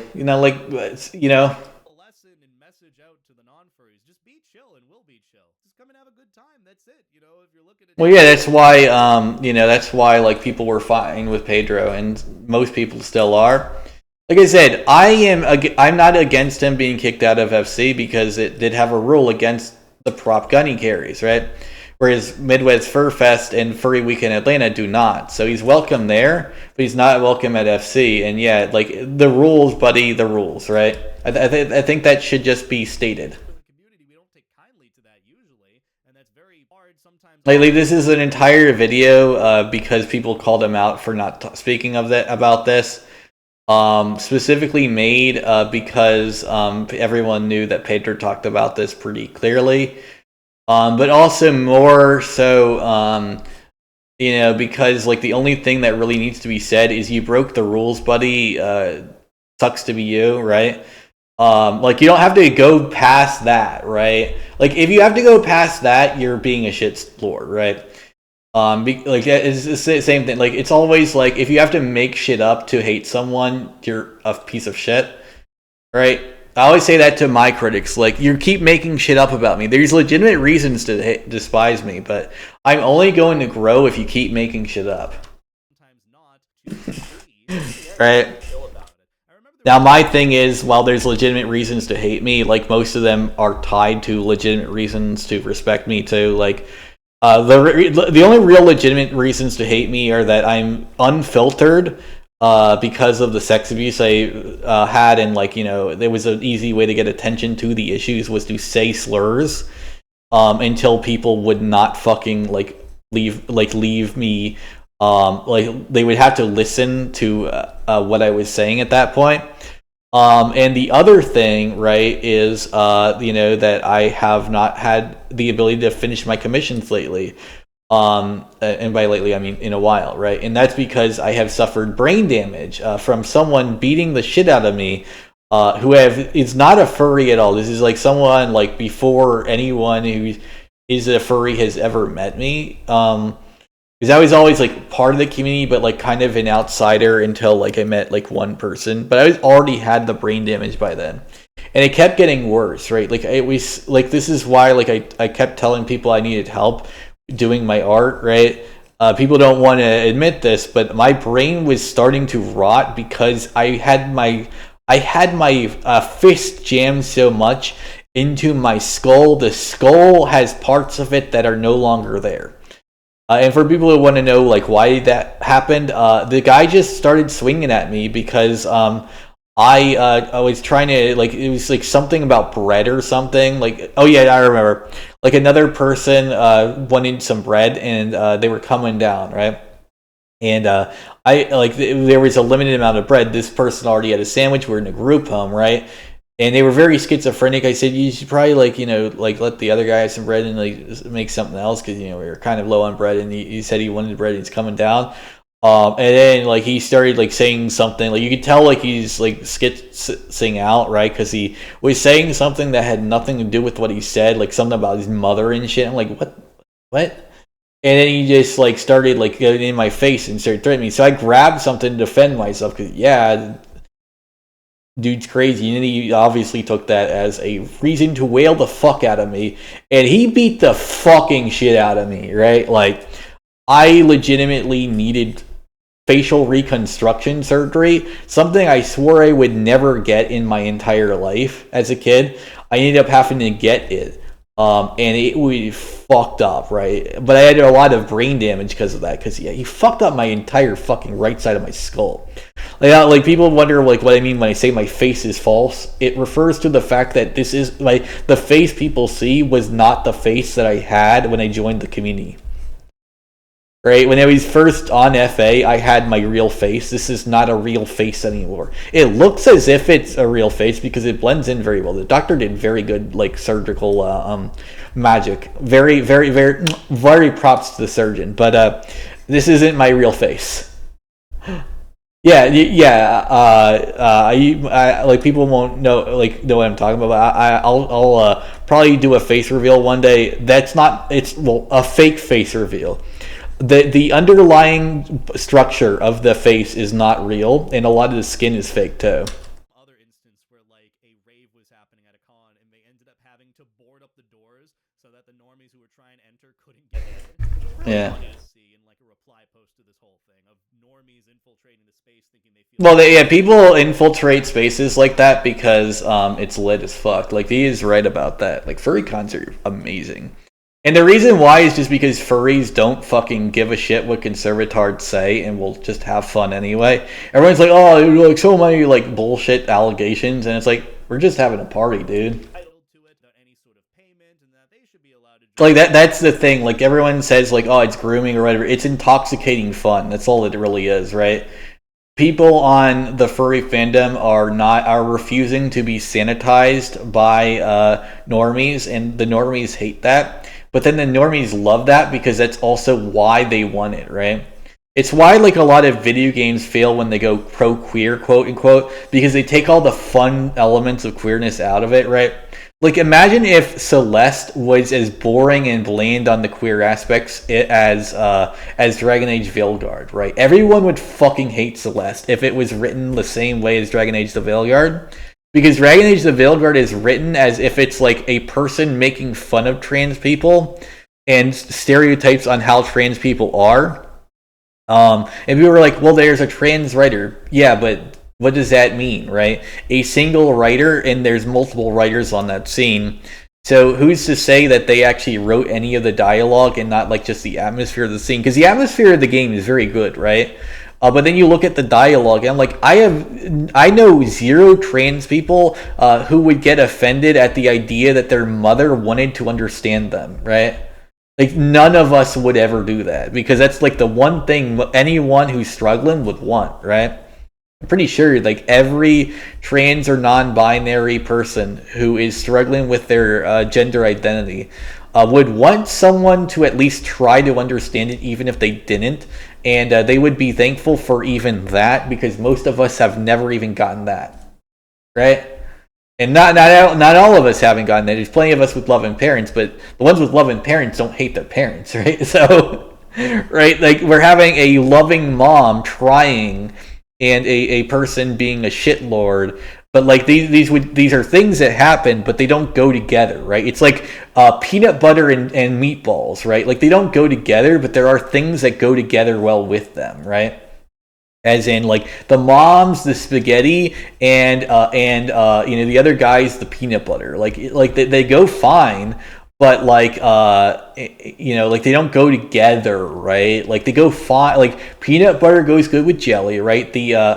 So like if the peanut butter and jelly is the person acting hostile to their parent because of their interactions when they tell them about them coming out as non-binary or trans or whatever, that's very much works, right? But if the mother is being supportive and trying to understand and clearly has a good go on it but doesn't know all the way and is just trying to figure it out because that's they want to understand their child, then you would write a different scene around that, right? So the real issue with the writing of Dragon Age Veilguard can be basically said of these are two different situations that don't go together, mashed together as if they are a thing, but the trans community might have both of these issues, but they don't go in the same conversation ever, right? You could argue that maybe they do sometimes because, it's just that hard on trans people sometimes that even having a support system isn't enough. But the thing is, we're writing a story, you're supposed to try to like the characters, and I'm going to be honest, right? Getting that realistic to the point where someone who is extremely niche and needs a lot of help is the main character in the story is a little much, right? For most people, right? And yes, that is the thing that exists, but acknowledging it exists in a video game that's AAA is also pretty bad. I'm going to be honest. Because here's the issue, right? You haven't acknowledged that it existed right yet. Don't acknowledge that it existed this thoroughly yet. You got to dip toes in the trans community before you do that, right? And the issue is the trans writing in AAA games has been surface level for the majority of it, and then this, right? And also, I don't even think this actually was intended to be that way, right? That's kind of the thing too.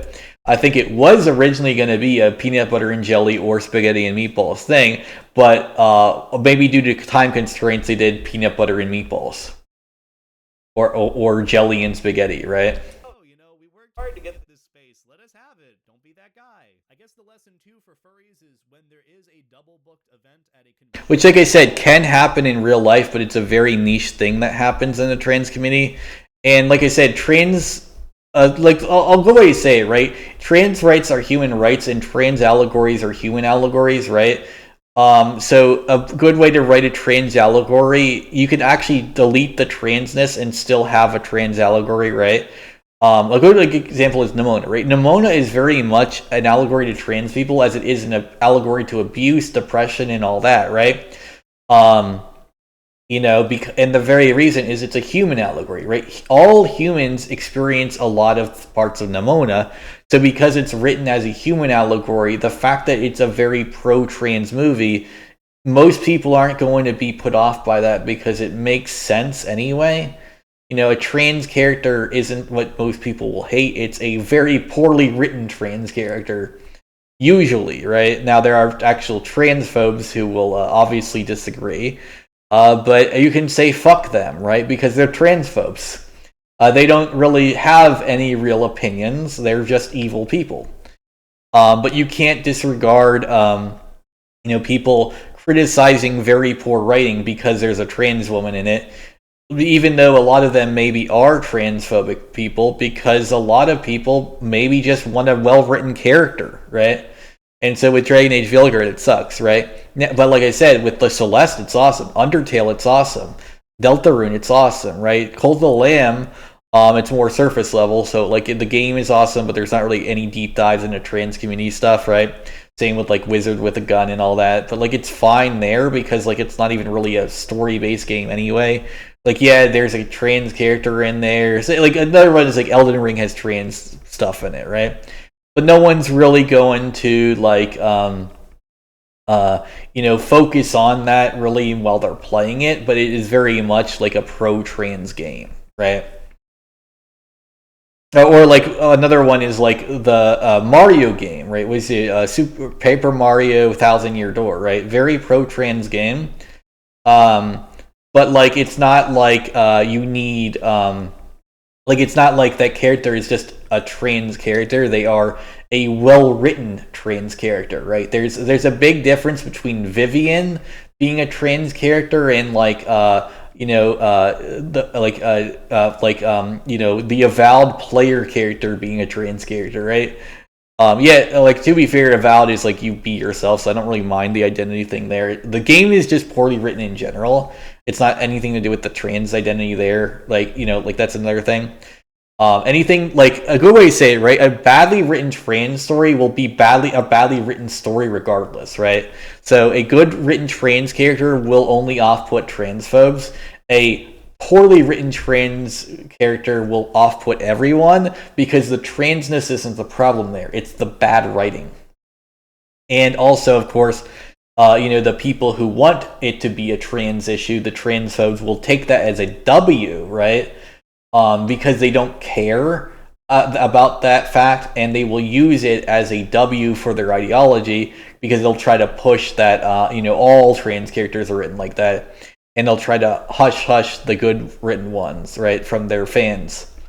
That's why you never see someone like Smash JT or Grums or Quartering ever talk about Cult of the Lamb or Wizard with a Gun or Undertale or Deltarune or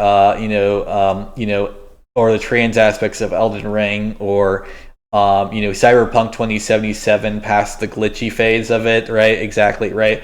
Because those are good games, so people don't want to talk about them that are transphobes. Only actual, legitimate members of society will talk about pro-trans games that are good, right? Like Asmongold will, because Asmongold isn't a piece of shit. He lives like a piece of shit, but he's not, right? In fact, the only time he ever actually gave into the cancellations was during the Palestine thing, which is when he admitted that he was wrong.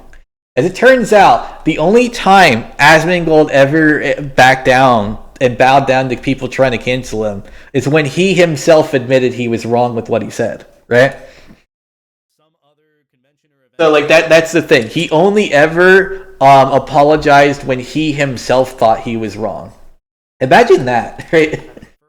You can still apologize when you yourself think you're wrong on things, right? So he did. I applaud him for that, because that's more than any of the other anti-woke shitsters would ever do. And also, that's why he's a big YouTuber and Twitch streamer, while they're tiny in comparison to, right? Oh shit.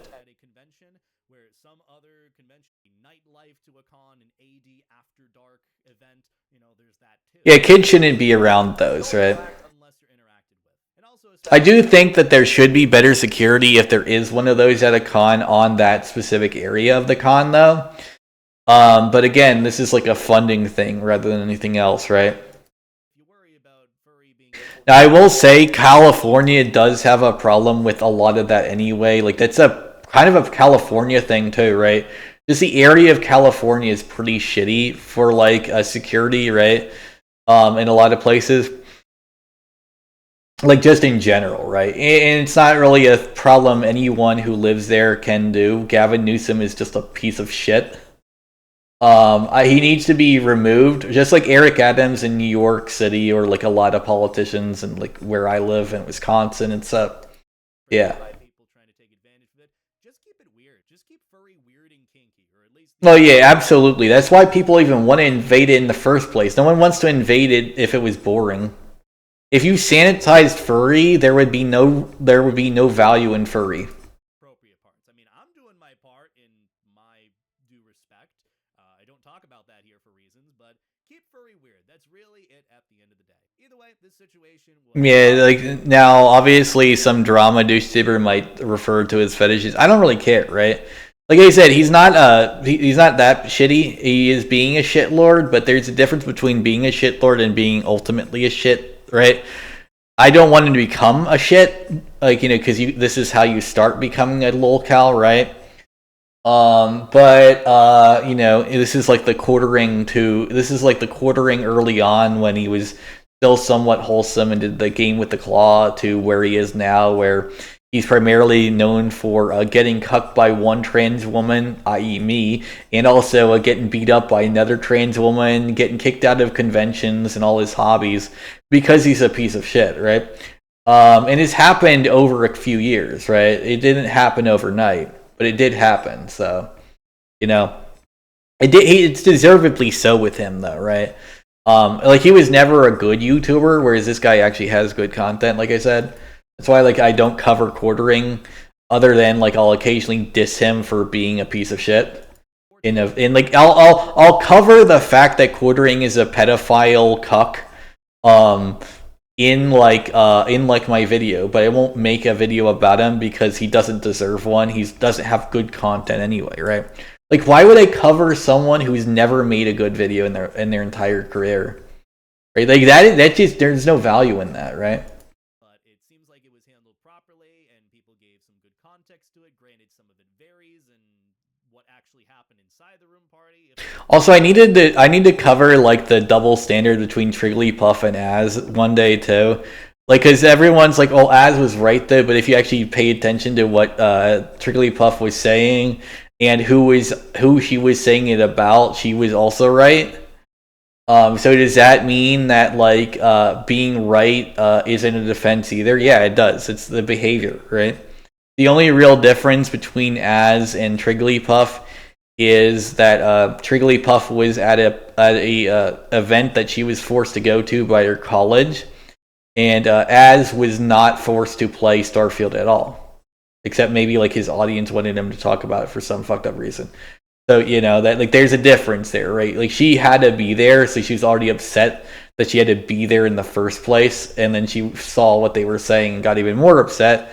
And because she wasn't like able to leave because she was like forced to do it for like grades or whatever, she freaked out because it's fucked up that they force you to do that sometimes in assemblies. Did happen, but bottom line, just don't be disruptive. But the thing is, they don't force you to do assemblies, but they force you they encourage you for networking purposes, and you have to do like at least one. I think in most of them, right? Maybe not anymore, but you used to have to do at least one. And they would basically like you weren't allowed to leave because of the like grade influence and stuff. So basically, because of the networking and grades you would be provided by participating in the assembly, you have participated in there against your will. Most people, right? So they already don't want to be there, and then they find out the people there are racist pieces of shit. Like that's the thing. Like if anything, Az has less of a defense when you really factor in it. Like you got mad at a game that you could have gotten for free on Game Pass was bad. She got mad that racists were. She was forced to watch a bunch of racists call her all kinds of names and shit before she started freaking out in the first place. That's a very much legitimate reaction from her. I'd say. The only horseman of the only horseman of like anti-SJW, like the only horseman of SJW that was really a bad person was Red Hair Girl, right? The one where like was shitting all over Richard Dawkins and shit before like he was outed as a shitlord, like that piece of shit. Yeah, everyone else had legitimate reasons to be upset. And it was just like, or like the one in the red shirt wasn't even upset. She was just like explaining to someone really loudly, and she made some Jim Carrey faces because she was very expressive, and she had to kind of shout to be heard, right? So she like like when I say Jim Carrey faces, I mean Jim Carrey faces as in like she has like that rubber face thing that Jim Carrey does in his movies, right? Jim Carrey's just a legend, right, for that anyway. I love his faces. It's very expressive. We'll all have a good time. So on that note, thank you all for Yeah. watching. If you enjoyed this, be sure to let me know in the comments. I greatly appreciate your support. Yeah, for those wondering why I have salivated voice, yes, I am very much a gooner. Been recording recently, honestly, seasonal. Very open about it too, Very good. I hate it.